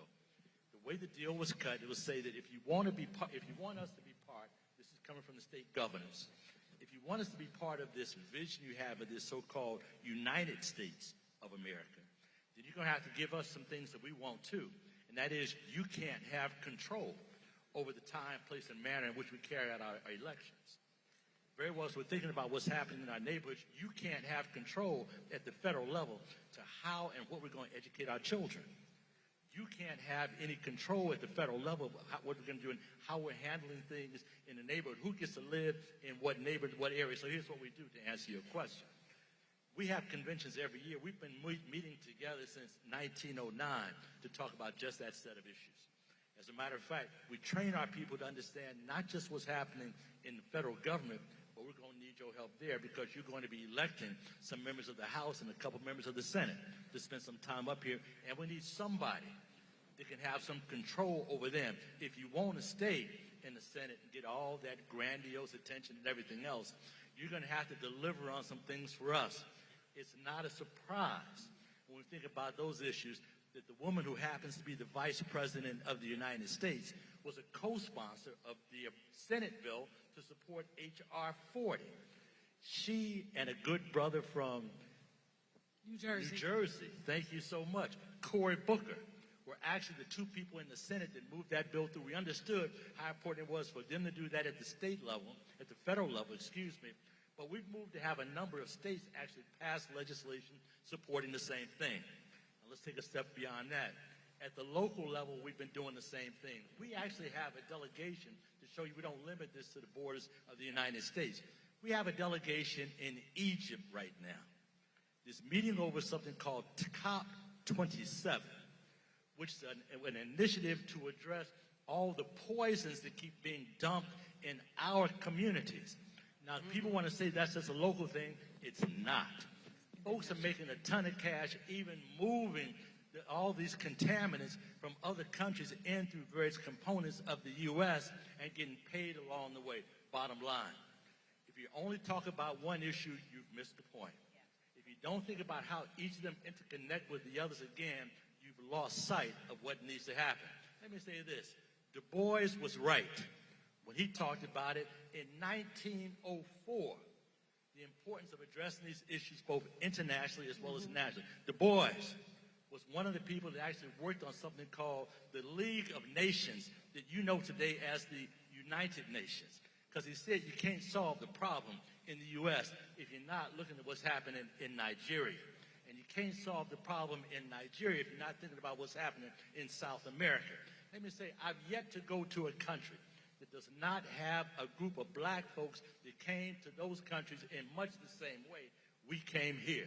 So it's not surprising, and it's actually crucial that we have those discussions on a regular basis and talk about what it means. The last point I want to make is this. I'm convinced that as old as I'm getting, I was surprised when our young people turned out the way that they turned out. When they came out, when we've been teaching them and preaching at them and whatnot, hoping that they got it, and they sometimes look at us and just look away. But when it was all over and done, they're the ones that registered their friends. They're the ones that took them all to the polls to vote. They're the ones that made sure that Joe Biden, they will continue to hold Joe Biden accountable to make sure he gives everything he promised to be able to live at 1600 Pennsylvania Avenue. It's national, it's international, it's a local, and if you don't keep attaching the dots, you will miss the point. You know, we got two pastors. Thank you, Hillary. Wonderful. We got two pastors on this platform, and I want to ask them a question. What's faith got to do with it? You have these people bumping on their Bibles, talking about what the Lord wants. They don't know the Lord, but that's another story. I want Pastor Yeary, forgive me, and Pastor McBride both to deal with this faith issue and the hypocrisy of the ignorant leaning on a Bible. They believe in life but not in living. Help me out. Well, it has been the case that there have been at least two parallel expressions of Christianity in this country since its inception. There's been the white slaveholding church, and there's been the always emerging black liberation expression of Christian faith. And it is important to appreciate that even in the time of slavery and in the time of Jim Crow, what were white pastors teaching their congregations? Where they could worship Jesus in the morning and lynch their fellow black Christian across the street in the afternoon. That same Jesus being taught by the Jim Crow white pastors is the Jesus being taught to the white evangelicals who can vote at 88% for a buffoon like Herschel Walker. I want to challenge black people who attend white evangelical churches. Who has bewitched you that you find yourself comfortable worshiping with white supremacists in a moment when white Christian nationalism is being fueled by your tithes and offerings to a white supremacist pastor? Their music is not that good. Their stage presence is not the essence of the gospel.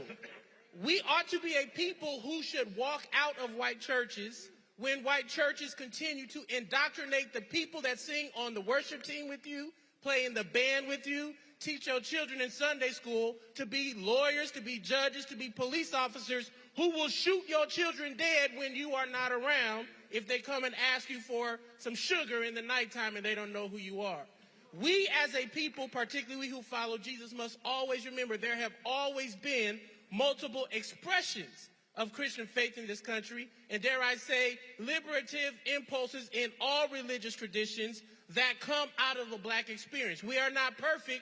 We still must deal with our misogyny, our homophobia, our classism that is within our ranks, but we ought not make a false equivalency between black liberation theology and our churches and that of white nationalist Christians who literally have been peddling a false gospel since they opened up that Bible on these lands. Sheridan. I started with a point about theopolitics. In an age where we are worried about global warming, changing the dynamics of how we survive on the planet, it will also have an effect on the biological responses of the body to increasing heat. One of the images up there is our ancestor, Dr. Frances Cress Welsing. She told us that the battle would be about an irrational fear of white genetic annihilation driving what's going on in the politics, and all politics is economic. Any politics that is not economic ain't politics. So let's go there. So Christianity has become an economic engine advancing an ideology that reinforces the behavior and the expectations of the structure to maintain the economic priority of people on the basis of an appearance that is inconsistent with the Palestinian Jew who grew up in tropical parts of the world and his skin color looked nothing like the dude that was hanging on my grandmama's wall because she could not get a calendar that had woolly hair, blazing eyes, and brown skin. So if we start with this, we've got to change the icons that inspire us. You asked about faith. The biblical definition of faith is the substance of things hoped for. I've got to have a creative enough imagination to understand that I see myself and my people liberated in a condition that is not confined to the constraints of the current environmental realities. That means then that whatever I see that does not align with that vision, I've got to change. And if I'm not going to be about the change, then I will quote the Reverend Jesse Lewis Jackson Sr., who has said on more than one occasion, and my big sister will know this, Janice Mathis, that the only thing worse than slavery is adapting to it. And so unless you're going to have a spirit and a mindset of resistance driven by the creative courage to see your place in history differently than what's been told to you. When I went to Ghana the first time, and Dr. Newman was one of the first ones that orchestrated that first trip on Yam Yam in the late 1990s. When you go to Elmina and Cape Coast, the church is on top of the male dungeon. Come on. And the sign over the door in Dutch is a recitation of the scripture that says Zion is the dwelling place of the Most High God. That when you go through that door, they were saying they were taking you to the place where they were going to introduce you to God. Here's the thing that we need to remember. About 30 seconds. I can sum it up. Give me A flat and I'll take you there in 15. The truth of the matter is that we've got to remember that what anchors us is not the Christianity that was imposed on us, but the Christianity that we've liberated, because at the root, we are an African people. And as long as we stay connected to the place where the Nile flows from south to north and the orientation of the world is set the way that it should be, we will never lose sight of the fact and get trapped in the place where we got to look at the dude that was posing for Michelangelo when he was trying to paint an icon for us. My next question is going to go to Mel and Ife, but before I do that, leave Tamika. I want you to speak to this, Tamika, before you leave, and that is, if we're talking about a black agenda, we keep speaking about that in terms of political, yet what I keep saying is we have to recognize how do we support the boots on the ground who literally are in the community, who are mobilizing, organizing people. People talking about Georgia right now, and I've said publicly, don't send your money to the Warnock campaign because the white media strategy is going to put it on television. Send that money to Black Voters Matter, Georgia Stand Up, New Georgia Voter Project, because they're actually in the communities. And now we're not hoping they spend money. We know those groups are going to spend money. So just speak to how, if we're going to talk about moving forward, we have to fully support financially and with our feet the groups that are actually doing the work. Absolutely. And help to spread the message, the truth about the work that we do.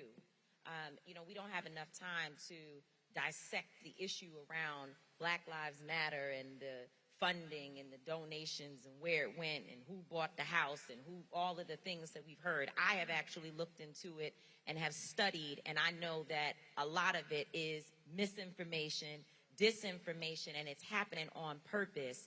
And a big part of this intentional warfare against our organizations that has always happened, which makes me just crazy as to how I see people who are supposed to understand history sharing and participating in a conversation that we know was designed to stop people from donating to and helping to sustain organizations like mine and Until Freedom.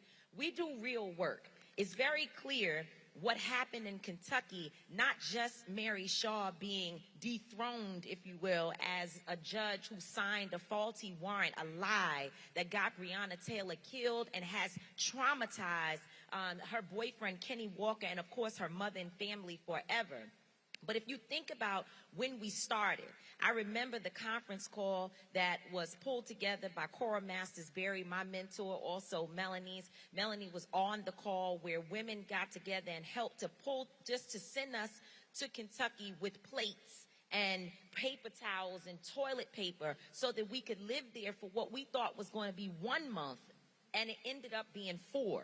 And of course, throughout the course of our time in Kentucky, while we were there protesting, organizing, we found out that it wasn't just a matter of policing and police issues and police corruption and the death of Breonna Taylor, but people were hungry. And so we fed 4,000 people. People were stressed. And you got criticized for feeding people.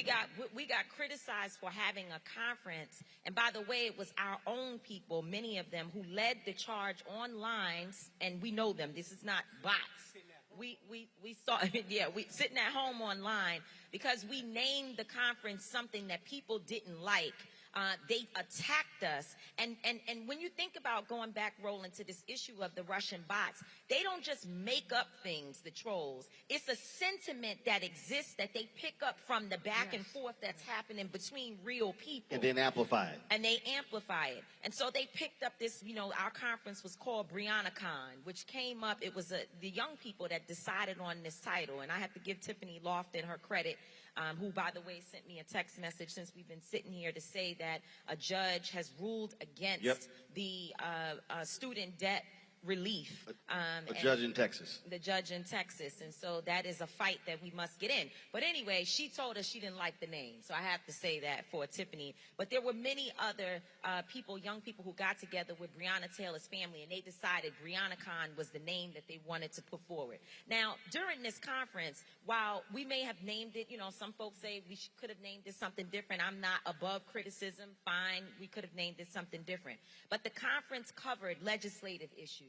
It brought people, activists, and organizers together who had never, in Kentucky, there were activists, organizers, and elected officials who never sat down together until Breonna Taylor happened and until Freedom moved in to help bring folks into the same room. There was so much infighting, which we know exists everywhere, and these people came together to build a movement that took us from nothing to something, because we eventually got an indictment for the death of Breonna Taylor, and that happened because people worked. And by the way, there were days got a federal indictment. And got a federal which indictment. was a result of the election, because the Trump Absolutely. DOJ would have never done it. that. Never done it. And so when people say that, why are you going out to vote? And this is why I push back on some of my very intellectual woke folks that are my friends online who are telling us that voting doesn't matter. If we didn't have Kristen Clark sitting in the seat that she's in today, we would never have been able to get this indictment. And we did a lot of work, and it took a lot of resources. Where the hell do people think we eat? How do you think we were living in Kentucky? We had 4 homes where we brought activists, organizers, and just regular folks from around the country. In the middle of COVID. To live there in the middle of COVID while my mama had a stroke and lost mobility to her left side, but we were still there. And we continued to organize when money got low, when money was good. We continued to organize. All I want to say, though, is, and to your point, Roland, is that your resources, what you give us, $10, $20, That's right. purchasing our merch off the internet. We have a new campaign, our Boycott Black Murder campaign, where we're talking about the violence that's happening in our communities, because we do that work. We do it every day, and we care about that. So that's the other piece of disinformation that goes out there where people say, well, what about fighting crime in the community. We do that every single day. And when you buy a sweatshirt from Until Freedom, you give us the ability not just to put money in our pockets, which we deserve, by the way. We deserve that. But you give us the opportunity to put food in the mouths of other individuals. And rather than us tearing folks down over names, over disagreements and things that are not ideological, y'all know, ideological, there you go, issues. It's not ideological. Oh, what did I say? Say it. Ideological, there you go. It's okay, that's all right too. But instead of it being real issues, the problems come down to us not liking one another. And as a result of that, and jealousy, how much money does so-and-so have? Why does Tamika wear certain types of clothes? Or, I'm a speaker and I get paid a hell of a lot of money to go around this country and provide my intellectual property from my lived experience for over 25 years of my life. How dare someone assume that I should do that for free? But what we do at Until Freedom, and Roland knows, when we couldn't get coverage from anyone else, we were able to go to this brother and be on TV every night telling the stories. And so you know what we do? We send money to Roland Martin Unfiltered as well. Whenever he puts up Cash App, we send money there. We take the resources that come to us and shift it around. And the people in Kentucky, some of them don't even like us. Some of them talk about us like hell on Twitter, but guess what? We gave them $25,000 grants whenever money came into us. So that's the truth of what goes on. When you support us, we support other people, and we are able to actually win. Keep supporting your grassroots organizations. If you don't know them, find them, and invest in them, because they sometimes are the only thing between the finger and the trigger of a young person who just needs a little bit of help and maybe just a little bit of food. I love y'all. God bless you. Thank you so much for having me here this evening. Tamika Mallory, co-founder of Until Freedom. Go catch your flight. Mail and eat. The issue of immigration is a potent issue. It's one folks keep talking about, and it's a volatile one even in our community. Take care. And Ife, people love talking about Shirley Chisholm, but she called herself a Barbadian American. Mail, the work that you do in Africa, for all the vitriol that we hear with immigration, and a lot of black folks talking about the border, we're losing jobs and opportunities. 10% of the black population in the United States are immigrants. If both of you could speak to how do we deal with this issue in the black community, where we have a number of people who frankly are anti-immigrant, not realizing they're also speaking against black people, actually helping us when it comes to the census and in other areas, because they're 10% of our population. I think, you first.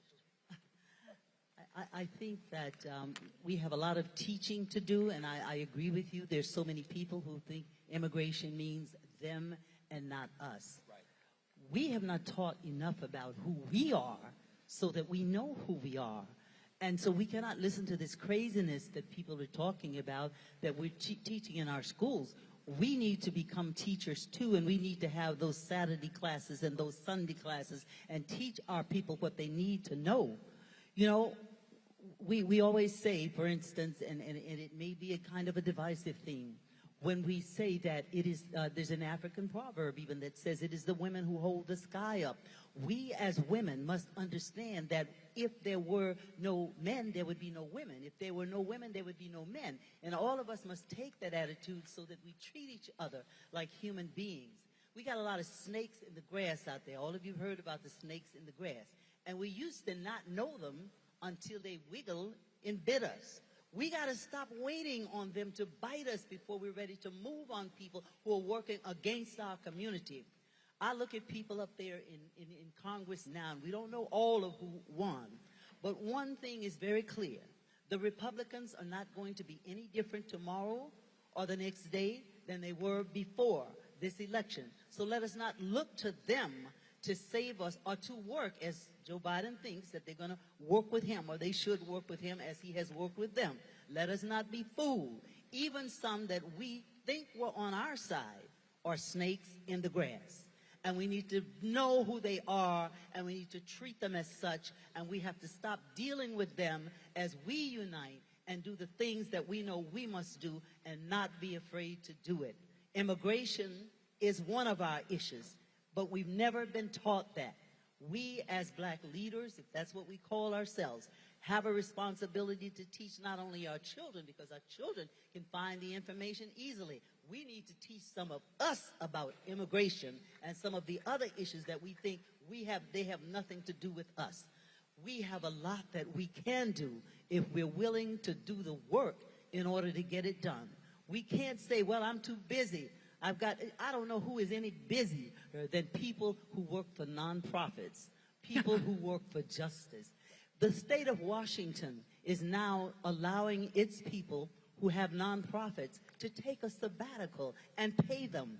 We need to do that same kind of thing in our communities. Even if the government doesn't do it, we need to do it for each other. And Tamika, I'm so proud of what you just said there when you were talking about the things you were, because that is so true. Sometimes we can be cruel to one another without really knowing why we are. We got to stop the jealousy. We got to unite. We are stronger when we are one. They can knock us down when we're one by one saying something. But when we do it together, we can be as strong as we need to be to do the things for our people and to get justice for our people. Mel? Thank you.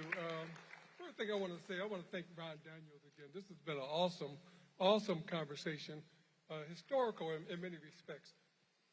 My comment is, my mother always told me growing up, she said, son, if you're mad about something, don't agonize. Hold that microphone, look close to your mouth. Don't agonize, organize, you know.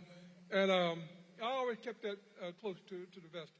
One of the realities of the world is that black Americans, African Americans, are the wealthiest blacks in the entire world. We're dropping out of school, throwing away food. Obesity is our biggest problem, too much calories, and we don't want to face that, If you don't have food in America, the bottom line is you could go to the store and just start eating. They'll take you to jail 3 meals a day, And so some of this is responsibility. I would say that, the fact that we're fighting immigration in a lot of places, the reality is if we don't figure out a way to make this planet work for all of us, none of us are going to be here. We're all going to be refugees, And so a lot of this has to do with common sense.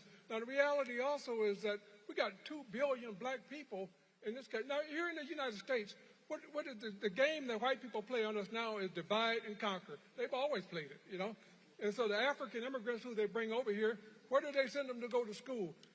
Minnesota, Kansas, Nebraska. And you'll find PhDs, all kinds of Africans out there. They had me lecture out at Kansas State a couple of years ago. And I was shocked at all these PhDs. But they got them in a corner out there. They tell them who their friends are. In some cases, they give them their spouses. And, then they go to work for these companies and so forth. But you know who their enemy is? Us, They've been told, stay away from that Washington, D.C. and Chicago crowd and Detroit crowd. And so one of the things I deal with all the time. Actually, Mel, I don't want you to fast forward that. Because what you just said there, so I'm looking at comments already. And people are talking about, how they feel about us. What folk here need to understand, how other folk feel about us is because what has been exported. And so black immigrants are no different when other non-black immigrants around the world, their perception of African Americans is actually based upon movies and television that's been exported. And so we have to understand, if that's all you've seen and you come here, your perception of who black African Americans are is not based upon your experience, based upon what white media has told you. So, Roland, I want to Mel to finish the point. We're sitting here. That's a critical point. Now, when I came to Washington, I'm one of these old heads now. When I came to Washington, Jet Magazine was the most important publication you could find. You can go to the barbershop, anywhere else, you can find out where Jesse Jackson is going, find out where the Urban League is. But Jet gone, Emerge Magazine, come on. If you want to get a critical discussion about African America, the African people, you go to Emerge Magazine, gone. Now, don't think this is all accident. The last vestige is Roland Martin. The last vestige is Roland Martin who is telling the truth. So I'm looking at We don't know where we are at. We don't know what you either think. We're confused and don't think that's by accident. And so how do we change it? I don't know. Social media is not the answer because there's so many people who are throwing stuff at you. You don't know what's the truth and what's not the truth. So the challenge is immense. I think this conversation is great. Ron, I would recommend we do some kind of a summit or a regular meeting of black leadership. They used to have a thing called the Black Leadership Fauntleroy ran back in the day. But the reality is we are been segmented, fragmented, put in little boxes, and it's very easy to deal with us. And that's why Trump said, let's make America great again. We can take care of these black folks. Don't underestimate what we're up against. Thank you. I want to flip the script just a little bit. We've got some students here. We're up in their house. We have Howard University students, everything that we've spoken about, and especially this place, I think about some of the stories that our leaders have told about their time at Howard and how they got an international perspective because of the students who came here from the African continent, and they were able to learn from them. So I said 3 students. I want each of you to introduce yourself, what's your classification, and then also jump into the conversation however you see fit. You start, young man.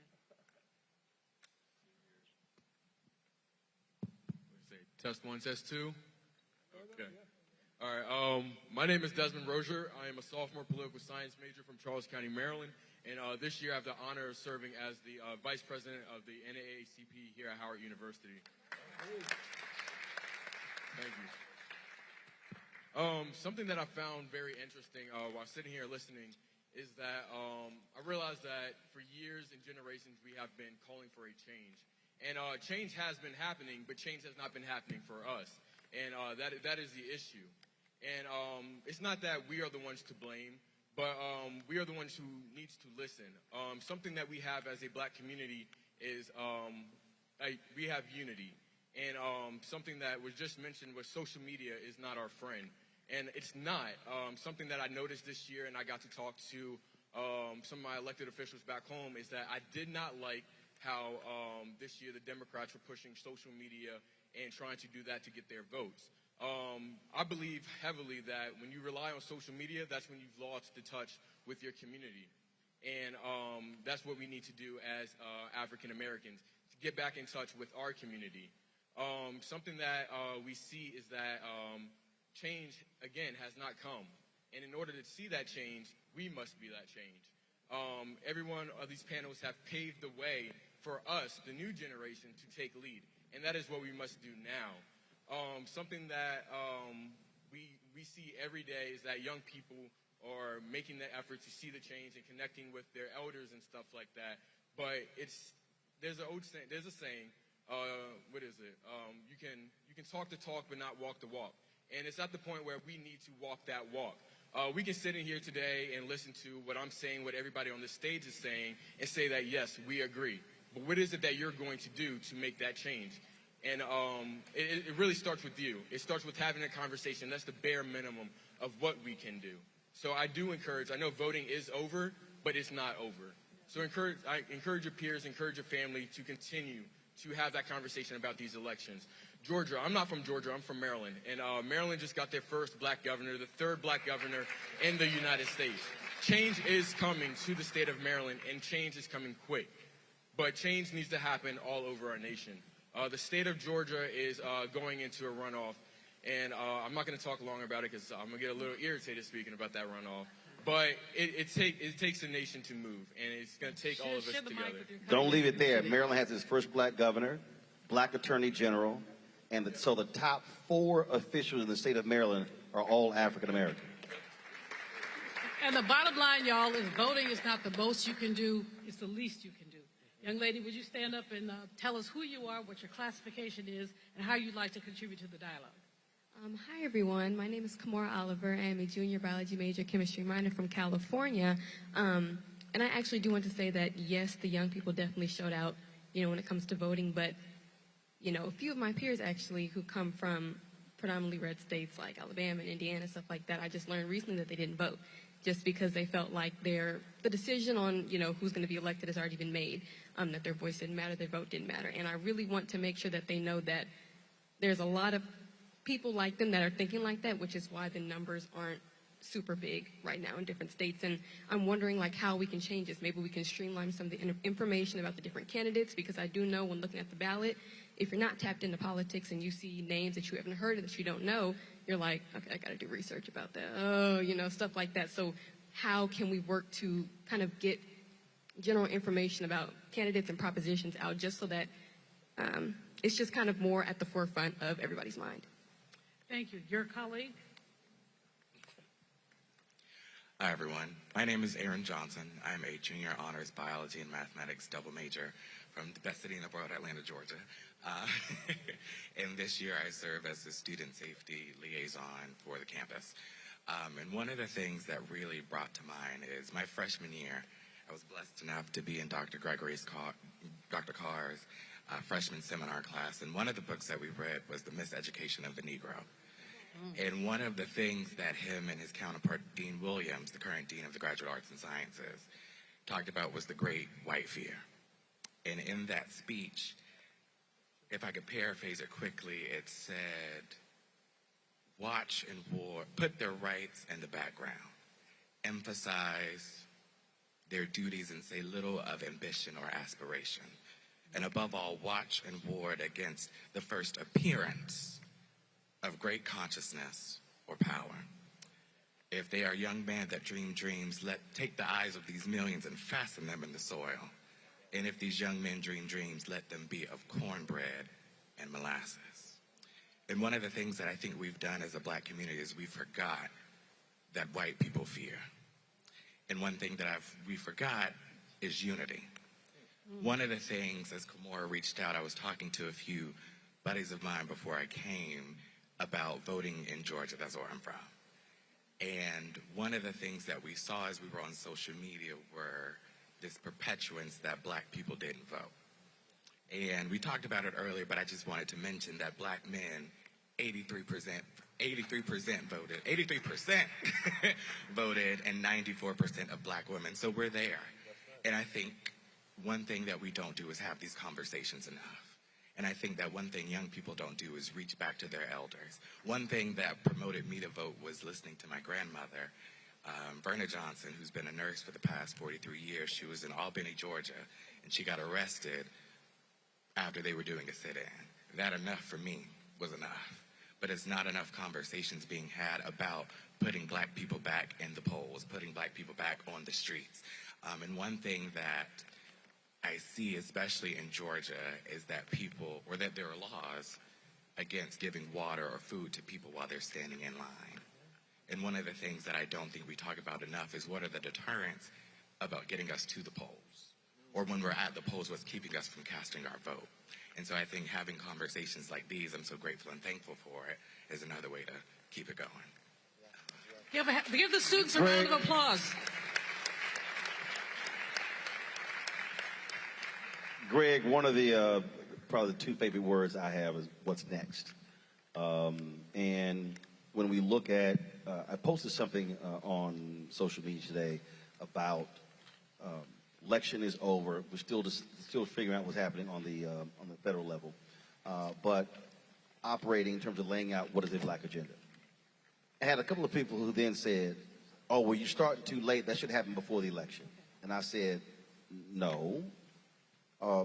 You get promised things before the election. After the election, you now know how things shake out. So, for instance, if Republicans control the House, you have to make demands based upon who's in leadership. If Democrats are control the Senate, you're not going to have the same conversation that you had before. Same thing on the state level. Democrats now control the state House in Pennsylvania. A black woman in Pennsylvania is now the Speaker of the House in Pennsylvania. As a result of that, y'all can give it up. So now, if you're in Pennsylvania, how you determine whatever that black agenda is based upon Democrats controlling the House, Republicans controlling the Senate. Now you in Minnesota, Michigan, and Maryland, Democrats control both houses and the governor's mansions. So walk us through trying to get folks to understand that now you have to craft an agenda based upon who's in power, which means you may not get what you want based upon who's in power, but you still have to craft an agenda for the people to achieve because we're still constituents. Roland, and you know this, I mean, this is what we talk about all the time. And Mo, you said this, thinking the big picture, thinking about how systems operate. Okay, thank you. And parenthetically, I appreciate that, Aaron, because they took that freshman seminar class from us. This is a neoliberal university, and its leadership is neoliberal. And I want to talk about that in the context of politics in a minute. That was Du Bois being spoken right there. W.B. Du Bois said that in 1906 at Hampton University, the Hampton idea. If they dream dreams, make them dream dreams of cornbread and molasses. You quoted that without notes. That's what a HBCU should be, not the neoliberal university that this one and all HBCUs are, okay? I appreciate that, brother. That having been said, there's a crisis in academia that's parallel in politics. Because as you know, Hillary, they put Du Bois at the NAACP not once, but twice. Right? Second time, he was 70-some years old, so I ain't got a job and no retirement plan. The crisis politics we practice is not the politics you talking about, Roland. It wasn't the politics of Gary in 72. When a black political party, and Mo, when Dr. Daniels came to track me down, when I was teaching my class at the law school, I said, oh no, you here, brother, so now you're going to teach the class. So he taught them about Gary 72. Electoral politics is only one dimension of party politics, as Mo knows and will explain in a minute, continue to explain. And everybody on the stage knows it, including all these folks who I can't wait to hear from because, I'm looking at James Early back there and Elsie Scott and Justin Hansford. I'm like, oh, yes, people who have some experience with this. None of the narratives we read in white commercial media reflect what happened on Tuesday. What happened on Tuesday is we bought some time.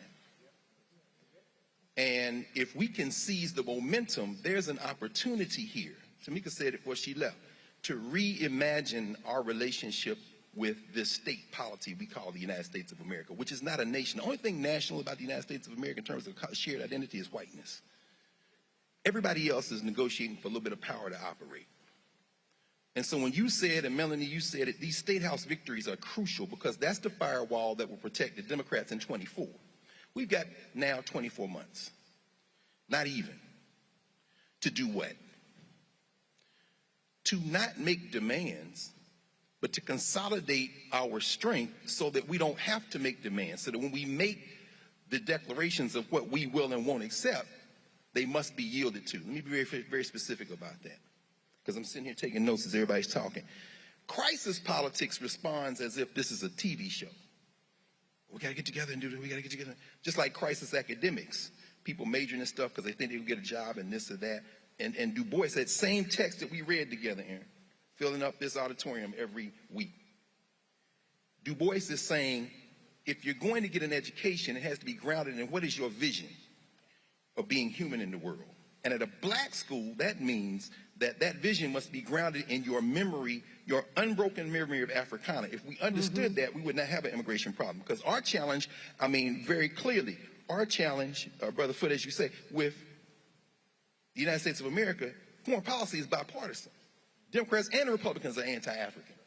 AFRICOM, raping Africa of its resources and collusion, and doing it with an international black bourgeoisie, some of which will be trained at this university to make common cause with their friends in Nigeria, in Ghana, and say they're doing it for black people. This is not. This is crisis academics. Crisis politics creates a similar bourgeoisie to say they representing black people when what they're really doing is lining their pockets, whether it's a kleptocracy in Africa or the Caribbean or the Congressional Black Caucus. Let's talk about the challenge we have. But here's where what happened Tuesday can change all of that. The young brother in Miami that's taking Val Deming's seat, the Afro-Cuban brother who stands for expanding the Supreme Court and all this kind of thing, the sister that you mentioned, Roland, in Western Pennsylvania on Tuesday night that AIPAC tried to take out by the millions of dollars. What's her name? Summer Lee. Summer Lee. Yeah. See, what is appearing now is we don't make demands. We don't beg nobody for nothing. We organize. And what scared the hell, Ron Daines knows this story better because he was there. What scared the hell out of the Democratic Party at Gary in 1972 was that these Negroes was going to create a black independent party. And Rev, I hope you talk about the rainbow in a minute. Because Jesse Jackson, and I know y'all had that internal conversation, the tactical errors Ron Daniels has walked us through in 84 and 88, when that whole apparatus was turned over to the Democratic Party instead of keeping it going. And then Ron Brown comes in place, and that's how you get slick-ass Bill Clinton.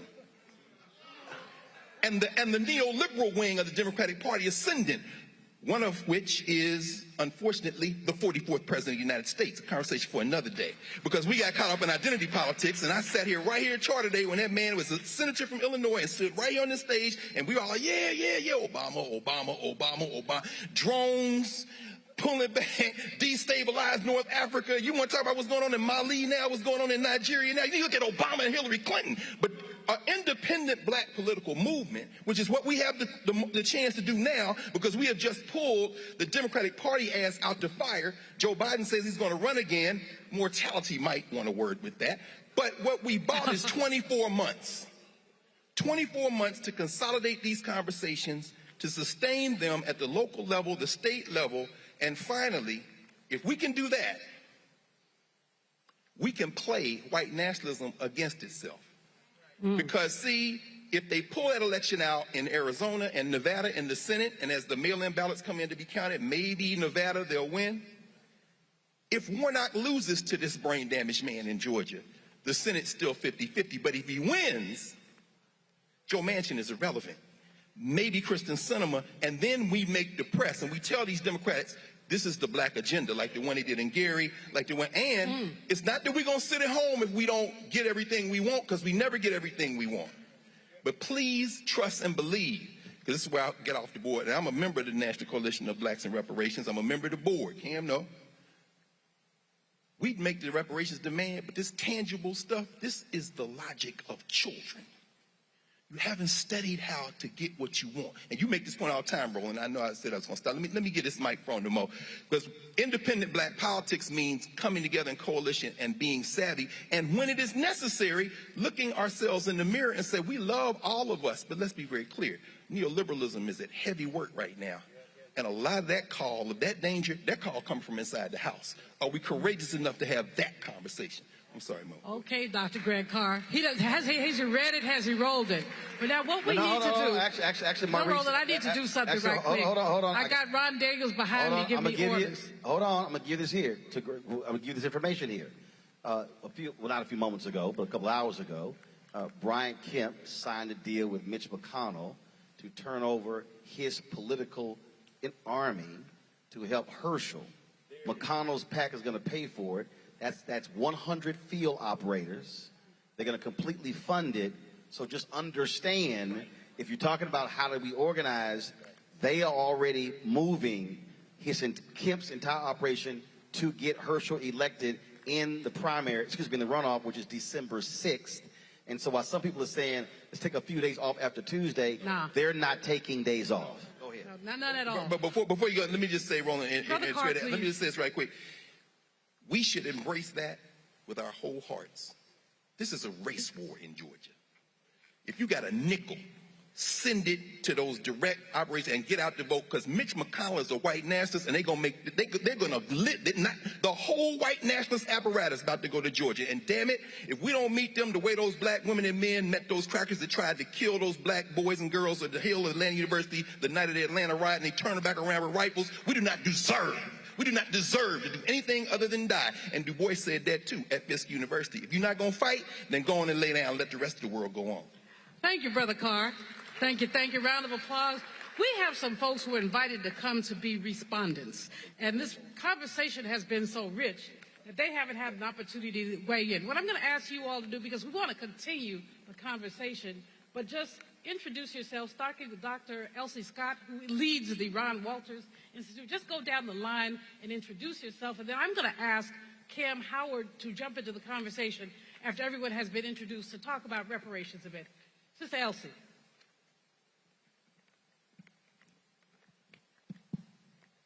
Good evening.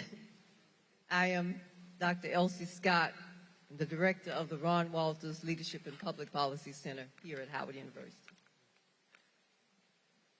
Good evening. My name is James Early, and involved in a lot of different things.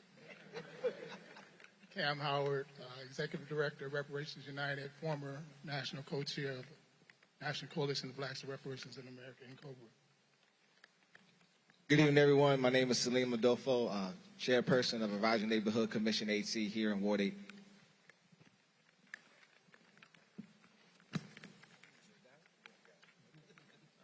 Good evening. Ronald Hampton, former Executive Director, National Black Police Association, also Blacks in Law Enforcement of America. Good evening. My name is Nike Swain. I'm the Director of Policy of DC Justice Lab. Hello, I'm Bethany Young. I am an attorney and sociologist by training, but currently work on public policy in the public safety arena. Good evening. I am Justin Hansford. I am a law professor here at Howard University School of Law and also the director of the Thurgood Marshall Civil Rights Center.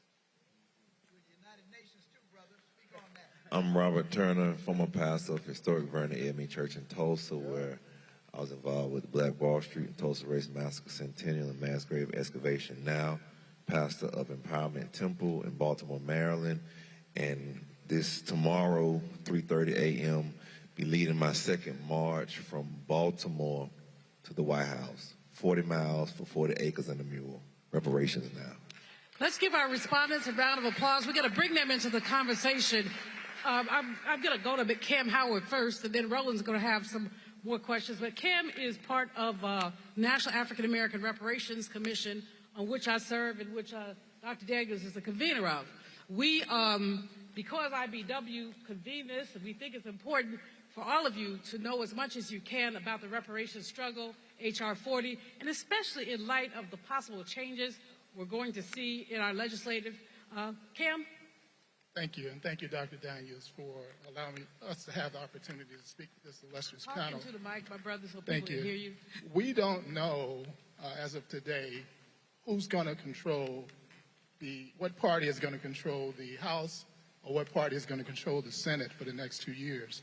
But what we do know is what party controls the executive branch, and will control the executive branch for the next 2 years, and that's the Democratic Party. And they will control the executive branch because of the black vote. No president, Democratic president that was elected in the last 60 years, with the exception of President Johnson, has won the majority of the white vote. The only way a Democrat can be elected in executive, can be elected to the presidency, is with the black vote. That has to be made cogently clear going forward in these next 2 years. We understand that the executive branch can do some things without the Congress. They can pass executive orders. And the first executive order that they can pass Biden can pass is the executive order that would introduce the H.R. 40 Commission and establish the H.R. 40 Commission. That is something that immediately after the Georgia runoff is what we should be calling for, is the passage of that executive branch, of that executive order for a reparations commission. Biden, when he was the vice president, with the assistance of President Obama, passed an executive order, got an executive order passed that gave $13 million to Jewish Holocaust survivors in America. So we can get a reparations push done through executive order. And I think what this midterm election has shown us with the Hispanic vote and the Asian vote, they have pretty much canceled each other out. The Asian vote and the Hispanic vote was almost 50-50, Democrat and Republican, which means that the black vote is even more powerful now going forward than it was prior to this midterm election. And if we really want to get reparations passed, this is the time to do it. And we have to do it through executive order. Thank you. Thank you, Cam. Appreciate you. I think Roland is coming back. Not yet. He'll be back. Meanwhile, I want to get Ron Hampton. Several people on the panel talked about police violence, about what we need to do, about what happens to our young people. Ron Hampton has been on the forefront of the work to resist police murders. And that's what we call what they are, police murders. Ron Hampton. Thank you very much. Thank you very much. You're absolutely right. And starting off, let me commend Dr. Ron Daniels. Seems like I've known him all my life, and the work that he's done is just absolutely unbelievable in terms of bringing us together. I'd like to associate my comments with those of Pastor McBride. I pay an awful lot of attention to it and studied it. I want to bring to your memory the Rodney King beating that took place in L.A. And it's been about, I think it was in 92, Pastor McBride, there was a conversation after Rodney King, and we talked about reform. Reform is a word I don't even like to use because I've realized a long time ago that really policing needed restructuring. Our criminal justice system needed restructuring. And having served as a police officer, I'm an abolitionist now because I don't believe that policing in America has served. I know it hasn't served black people, and since I'm not white, I can't talk about how white people feel, but it hasn't served black people. And so why do we continue to do something that does not serve us, and yet we pay for it and we don't get what we want? But the other side of it is that the same discussion that we've been having after Floyd was the same discussion that we had after King. And nothing has changed. I want to tell you that nothing has changed. And if anything, it has gotten worse. Pastor McBride talked about it. He mentioned it. It has gotten worse. Nothing has changed. I had an opportunity to talk with a reporter right after Floyd. And one of the things that I talked about is that the window of change in our society as it relates to police issues doesn't stay open very long. And believe it or not, it was closing the day after Floyd. It was closing the day after Floyd because the traditional law enforcement organizations in this country was tinkling around the edges. They don't want real reform. They don't really want to change it. And we know that white folk love police. Black folk don't love police, but white folk love police, and what was Pastor McBride, what was even so disappointing was the idea that we needed to put more money into policing rather than to put more money into social services, mental health, and the kind of things. So we've been working on, with Dr. Daniels' assistance, we've been working on reducing the footprint. But as an abolitionist now, I think we have to replace it with something. And you know, if you talk about replacing something in our society today, then you have to talk about what are you going to replace it with. We have to talk about what are you going to replace it with. And the services that we have in our community, the types of things that we need in our community are the social services that have been missing that we haven't properly funded in our society, in our cities. So we have to do that. So, Pastor Mike, you hit the nail on the head. Hillary, Ms. Campbell, it just goes on and on and on. I don't know how much, I do know, but I'm getting old. I'm not tired, but I'm tired of bumping my head up against the wall thinking that white folk and the policing culture in our country is somehow never going to change. That isn't going to change. So the next best thing to do is to talk about what are we going to replace it with. I honestly believe that, and that's what we have to be working on. Thank you. Thank you. Roland, you have the next question, but before you get your question, I'd like you to talk about your book, White Fear, because that really does kind of weave into all the things we've been saying. Just give us a brief synopsis of the book before you get the next question. I think what we're seeing, what took place on Tuesday, it actually speaks to this whole issue of white fear, how the browning of America is making white folks lose their minds. And as we're surveying this, their reaction to the politics is based upon the loss of power in economics. Al Lawson lost on Tuesday in Florida, but a sister, Amelia Sykes, won in Cleveland. Black Caucus is still at 58 members. Remember, the judges ruled that there should be a new congressional seat in Alabama and a new black seat in Louisiana but the Supreme Court put a halt to it. Those are 2 guaranteed seats. We have to also understand what's happening, where literally Republican lawyers are now trying to get the courts to redefine blackness. Because what they want to do is they want to actually dilute black power, which is why I asked the question earlier when I was talking about black immigrants. So I need all of these anti-immigrant folk who hate black immigrants to shut the hell up and not realize that they actually are assisting Republicans who would love to lower the threshold of the black population to take away black power. So what we have to understand is white folks are fighting for their survival because they know what's coming, and their great fear is that we're going to do to them what they did to us, and the reality is we know that ain't the case. So what I also argue is while we're fighting that, we have to actually be fortifying ourselves. So first of all, we must be taking education far more seriously. We must be taking economics seriously. I've got people who are saying, well, why aren't you dealing with reparations every single day? I say the federal government spends $560 billion a year on contracts. We get 1.67%. I'm going after the money they're spending right now. The ad agency spends $322 billion. In Georgia, black companies got less than 1% of state contracts, yet folk were saying Brian Kemp was good for black business. And so we have to be targeting the existing billions of dollars being spent right now. Last point on that, the greatest wealth in black America is in pension funds.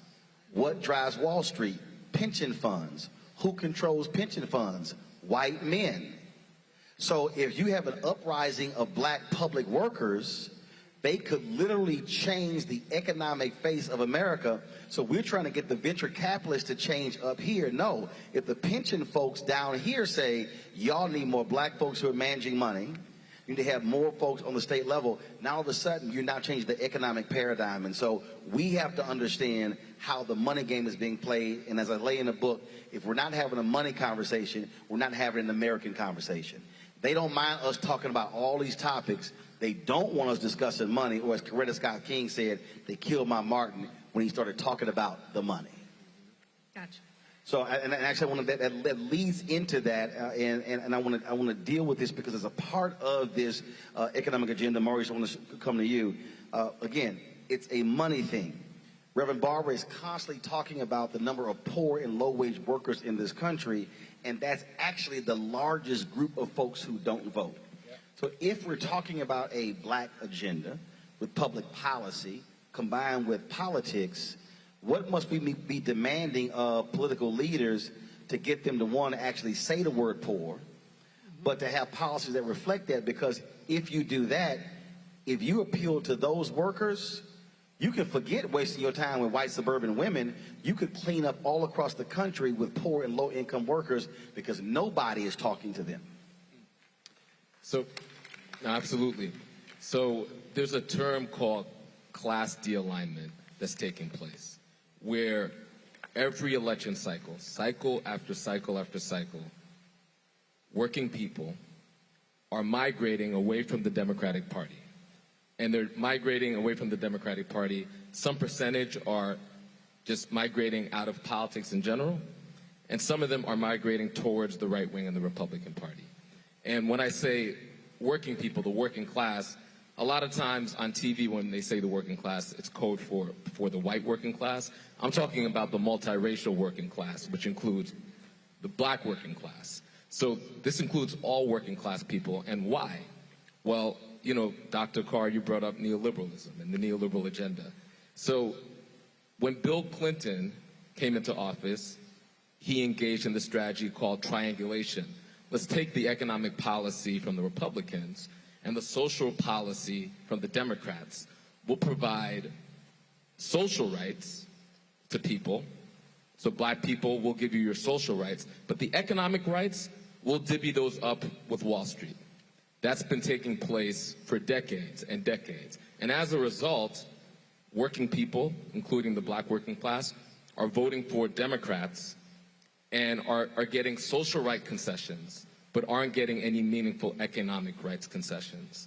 And so we need to form an intervention to challenge that, which is one of the reasons why I run an independent political party that focuses like a laser on the multiracial working class, with the black working class being a core of that, and ensuring that when Democrats win, it's our job to hold them accountable, not just to the social right concessions, but the economic rights concessions. Those are the things, if you want to talk about power, and politics outside of a serious assessment around power is just talk. So if you want to talk about power, you have to fundamentally understand what the economics rights agenda is of all of these folks. And if all we're doing is talking about identity and representation, you're going to get the Clarence Thomases, right? And some of them are Republicans and some of them are Democrats, but people who will sell us out for $5, right? So, exactly, right? So it's our job, I think, that's why we have to have a race, class, and gender analysis, and that's why we have to have an independent black political agenda outside of the proximal benefit to the Democratic Party, right? So the other thing I want to say is that we also need to talk about this word ideology. The Republicans got it, which is why they're able to play chess, okay? They'll have wins and losses, but they're engaged in a strategic game. We mainly, and the Democrats and in and around the Democrats, it's tactical. It's checkers, right? So we focus on the proximal win. Our job is to consider how our proximal wins aligns with our North Star, right? It's asymmetry. They are radicals. They are revolutionaries on the right wing. And their whole game is to determine how the very, very wealthy and corporations could consolidate power, consolidate economic power, and build on that. And they believe in this idea of liberty, but it's a radical idea of liberty where they think that democracy is getting in the way of their liberty, that we should have nothing to say about where corporate money goes, right? It is an infringement on it's a perverse sense of liberty. And they've messaged that they are the party of the working class. Right. And folk have actually fell for it. Oh, and this is where white supremacy comes in, right? Okay, my brother, you know what? Okay. You are fantastic. I could listen to all y'all all night, but we don't have all night. Actually, Don't worry about it. I'll have them on the show. We got it. Don't worry. All right. I got it. No. We'll continue. No. I'm saying I'm going to have it on my show. I got this. Oh, okay, so good. Great. See, That's how you continue the conversation. Well, yeah, it is an extended conversation. Thank you. Thank you. I sometimes follow orders, but about 30% of the time. Well, you're going to see it this evening. Ron Daniels has asked me and you to yield the mic so that he can close us up. And because he is the HNIC up in here, I'm going to somewhat comply. On behalf of Roland and I, although Roland will do it himself, I want to thank you all. We appreciate y'all. This has been rich. I want to apologize to anybody that we did not get to. We did our best. We could go another hour, but he ain't going to let us do that. I'm sitting down. Let's give it up. Let's give it up. Let's give it up for Dr. Julianne Malveaux and for Roland Martin. We're not quite finished. I just wanted to intervene in a certain way because there's some voices I really do want to hear before I close it out. And I do want to ask our tech team to put that last slide up because we're moving to the next conversation, at least in terms of the Institute of the Black World 21st Century.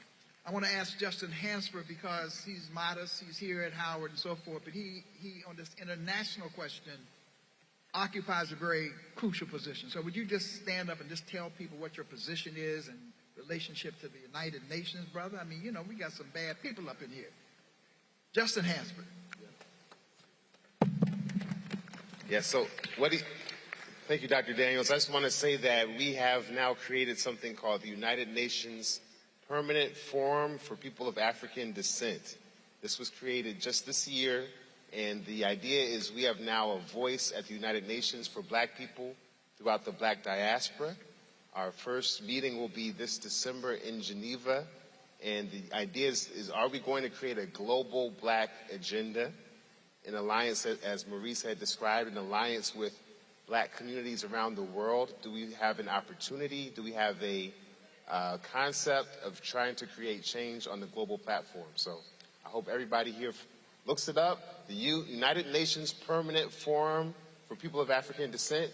We're trying to make some noise, and hopefully we can address black politics, not just in the United States, but around the world.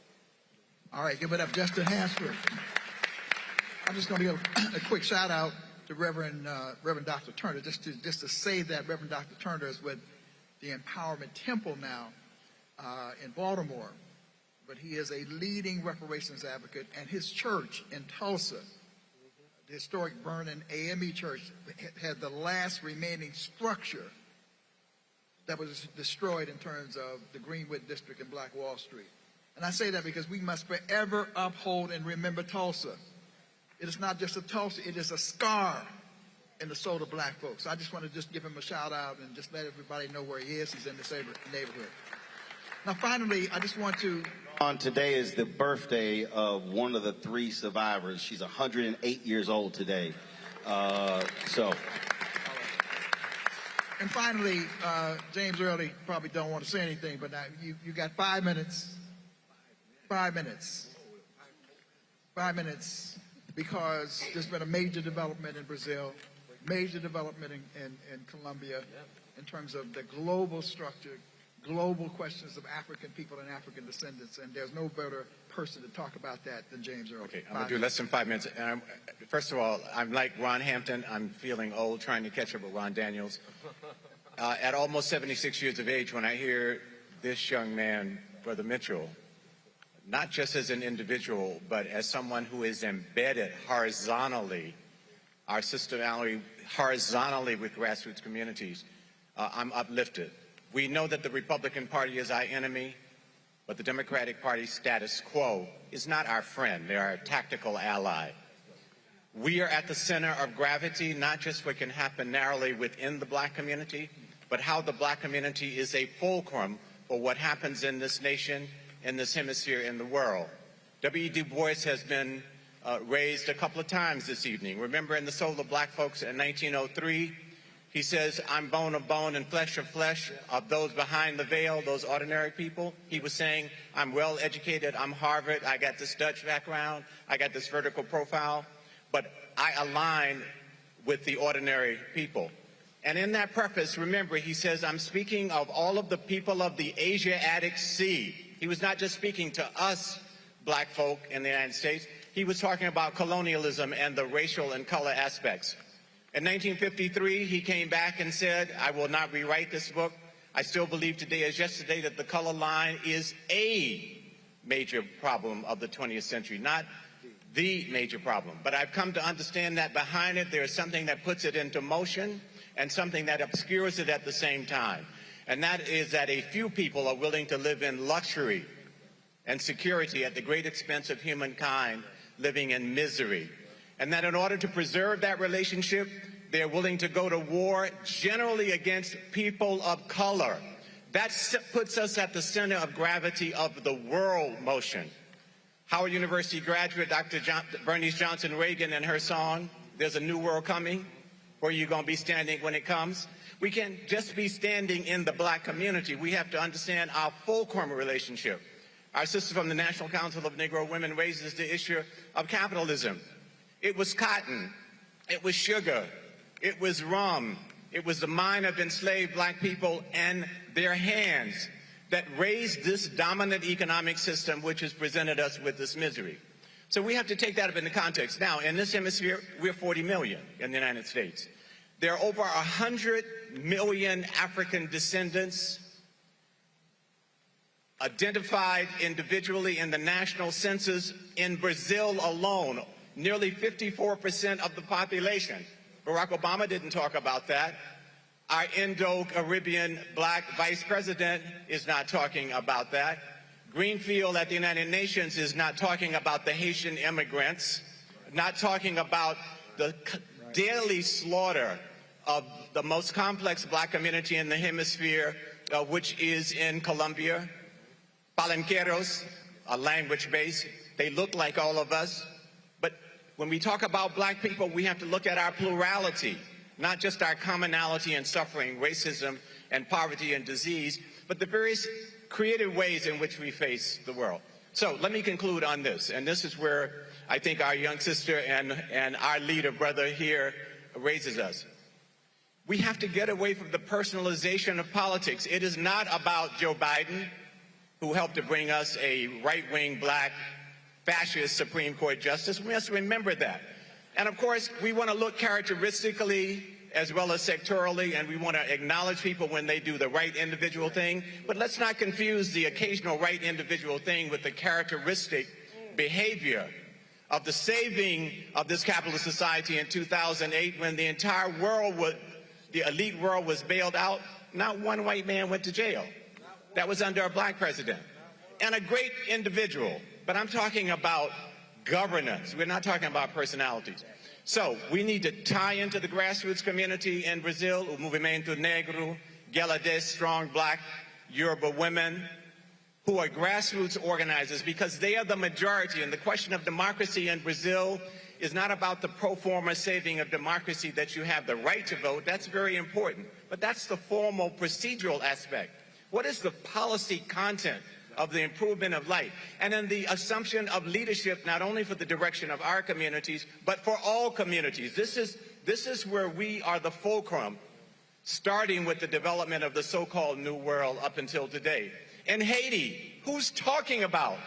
Is Austin, the head of the military, talking about Haiti? No, he's talking about Ukraine. Is the vice president talking about Haiti? No, she's talking about occasionally Latin America. Is Greenfield talking about the Haitians? Barack Obama put more immigrants out of the country than any president until recent history. Again, a nice man, but we have to look characteristically at what is going on. So let us align with these movements. In Cuba, in socialist Cuba, there is an anti-racist movement going on in the context of their nation, not trying to become our nation. We need to align with those citizens of the Jose Aponte Committee, the Union of Artists and Writers, with President Diaz-Canal's commission, which he founded and which he meets with people talking about tourism and employment. These are the people on the grassroots level, not the personalities. With Lula in Brazil, this little white man who came from the most abject poverty, who went to Davos some years ago and said to them, "You white men," and they're looking at this little white guy. What is the significance of that? He understands that the crucible, the test case of where the world can go, is bound up with our communities in their plurality, not just in the whiteness or the blackness of our skin. So we have to hold our enemies at bay, because they are dangerous and violent and being unleashed on us. But we have to hold the Democratic Party status quo elite accountable and not just vote for these personalities, and organize with these young people. Let's provide them with our articulation, our amplification of their views, with our pocketbooks, as they have been called on, and get away from these personalities. And let us begin to have them identify in our communities stewards of governance that we elect, not these professional politicians who rotate in and out. So pay attention to Latin America. Pay attention to the largest oil reserve in the world, which is in Venezuela, with a significant Afro-descendant population, with a former president who said, "I am Indian and mestizo, Indian and Spanish and mestizo, but my grandmother was black," who said to Danny Glover, "Why don't you set up Trans-Africa Forum chapters here?" Of course, he already had his own Afro-Venezuelan network. These are the connections, the grassroots connections we need to make, and I am so proud to be not only with some of these older warriors here, but I'm especially proud to be here with this young leadership that is bringing us back to grassroots community organizing. All right. All right, well, we have had a great conversation, haven't we? Have we had a great conversation? Right. Well, I got about 5 minutes now. I mean, you know, I end up having 5 minutes to close out. But let me just quickly say that I want to acknowledge some members of the IBW board. Kevin Baker's in the audience. Amita Saunders is in the audience. Ron Hampton is actually on the IBW board. Let's give it up for them. And our board chair would have been here, but nonetheless, he's got some challenges. Dr. Tyrone Lovelace went to see after him. Another round of applause for the panel and for the moderators. This is what the Institute of the Black World 21st Century does. It's not. I didn't hear you. They haven't changed the slide because they ain't got the slide. So this is. I'm just being blunt about it. But anyway, this is what we do with the Institute of the Black World 21st Century. We specialize in collaboration and facilitation and bringing people together for these kind of conversations. I'm proud of the fact that we do it across the spectrum. I'm a Pan-African nationalist. I don't go around talking about it, but that's where I come from. But whenever we do something, it's all about bringing all of us together with different perspectives. So the next step is onward to the State of the Black World Conference, April 19th to the 23rd in Baltimore. That's what's supposed to be on the screen. The theme and all of that is supposed to be up there. Now I just got to do it from my ancient mind. It is the 50th anniversary this year of the Gary National Black Political Convention. We haven't talked really enough about that. We sort of talked a little bit about it, but that was one of the most significant gatherings in the history of these United States of America. Haven't had played a little role in that process. Won't talk much about it, but I did. It's the 50th anniversary of the first African Liberation Day. I was one of the founders of the African Liberation Day. And it's the 20th anniversary of the founding of the Institute of the Black World 21st Century as an organization primarily which focused on what we did tonight. It's not about Ron Daniels. It's not about any of us individually. It's about our collectivity and the whole notion that we are each other's best teachers. We have great assets. So we talk about cultivating a culture of collaboration. I use the word culture intentionally to heal and empower Black families, communities, and nations. That's what we do. Foundation world couldn't quite figure that out. I'm saying, well, it ain't about projects all the time. It's about process. We have the ability to pull ourselves together and to do what we did tonight, and I'm glad that we were able to do that, and we will continue this conversation in April. Now, people are like talking about my age and how tireless and so forth. Well, yeah, I mean, when you get to be 80 years old, you're supposed to continue to run on. I'm 80 years old now. April 26th is my 80th birthday. And a part of what this year was supposed to be about was we did have a little celebration, was to sort of like not so much personalize it, but it was an opportunity to say there is a mission here. For me, the Institute of the Black World 21st Century is my legacy project. Not in the sense that it's personal, it's about the collectivity of all the work I've done over the years, and so many formations came to the conclusion that result-oriented gatherings, facilitation, building operational unity for real, that ain't necessarily charismatic, that ain't necessarily large personalities, but that process is important. And so we go to Baltimore, right down the road a piece, and we hope we can get the mayor to help host us. We hope that the new governor will help us as well. Our theme will be global. In fact, I have to explain it because our theme is going to be Global Africans Rising.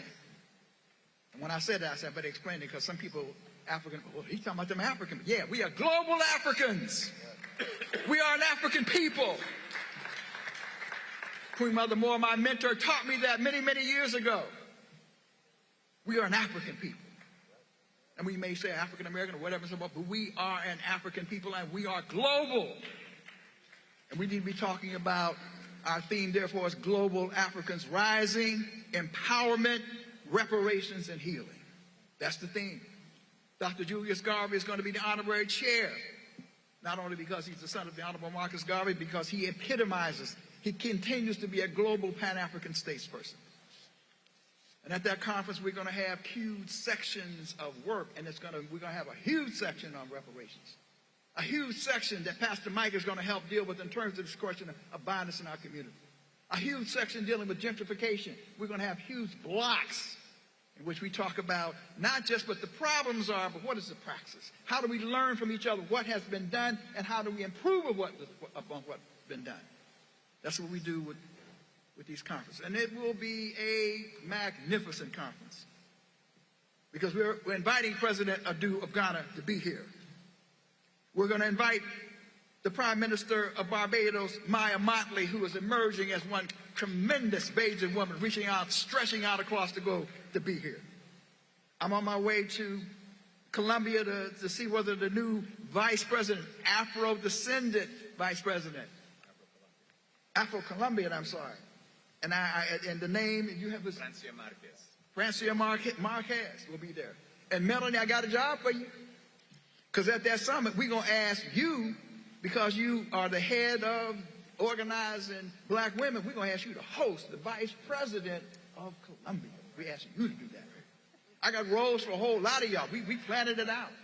Mark Morial, we're going to have a global summit of black leadership, elected and civil rights leadership at this conference. We're also going to be in the business of and we're going to honor one of the great statesmen, the longest serving Prime Minister of Jamaica, Patterson. We're also going to bring Brother Akon up in here and honor him. We're also going to honor Congresswoman Sheila Jackson-Lee, Congresswoman Barbara Lee for their courageous leadership, Bishop Vasta McKenzie. So we're going to have a tremendous gathering right down the road a piece in Baltimore. And we want all of you to be a part of it in terms of the next big conversation. And we will have not only a town hall meeting on reparations, we will reassemble, because it'll be about 100 days out in terms of the new changes that have been made to assess again where we stand and what it is that we can do. So brothers and sisters and friends, we so appreciate you participating with us tonight. I ask you to go to ibw21.org.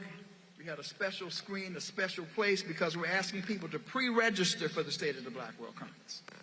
Not only to pre-register, we're asking you to become friends and advocates of the IBW, of the Institute of the Black World 21st Century, as we organize this process, because we want to organize at least 1,000 people to be a part of the State of the Black World Conference. That's 1,000 paying people, because anything we ever do, our town hall meetings are always free and open to the public. We bring hundreds of people to our town hall meetings, free. Because we don't go up into these communities and bring all the folks in and talk about we took it to the community and people can't afford it. When we come in, we always have free activities that black people can attend to. So we need your help between now and then in order to organize and mobilize. So we want you to pre-register at ibw21.org. They'll have the information up, and therefore we'll begin to gather names in order to move the process forward. So brothers and sisters, that white nationalist that white nationalist orange infected tide was checked, but it was not defeated. I think I heard Dr. Carr say that. Checked but not defeated. We bought some time. We bought some time. And we can always do better. I'm proud of how many black people we did register and how many we did turn out, but we still, as Reverend Jesse Jackson said, still left some rocks just laying on the ground. But it will take what Tamika Mallory talked about and what the Working Families Party talked about to get them motivated. And what Roland Martin talked about. We have to have a participatory culture. We have to have a culture of engagement. Got to touch people. And it ain't always about lecturing them about politics. We get together around food and music and find creative ways to touch our people.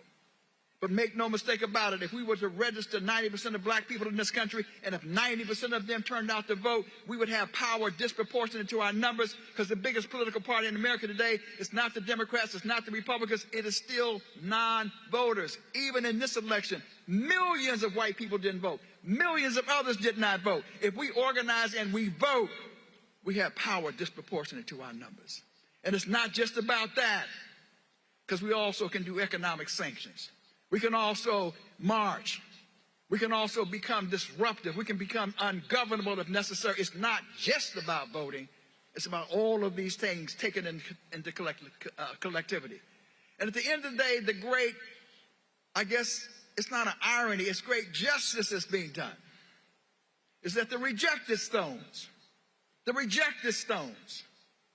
will become the cornerstones, not only of rescuing ourselves, but to rescue this democracy, and indeed to step out, as Dr. Miranda Karinga would say, on the stage of history as free, proud, productive, liberating people. That's who we are, going all the way back to the ancient nation of Kemet and the notion of Ma'at. We are righteous people. And righteous people, we march, we organize, and in so doing, we not only save ourselves, we save the world. So we say, good evening, Harambe, Harambe, Harambe, Luta Continua, good evening.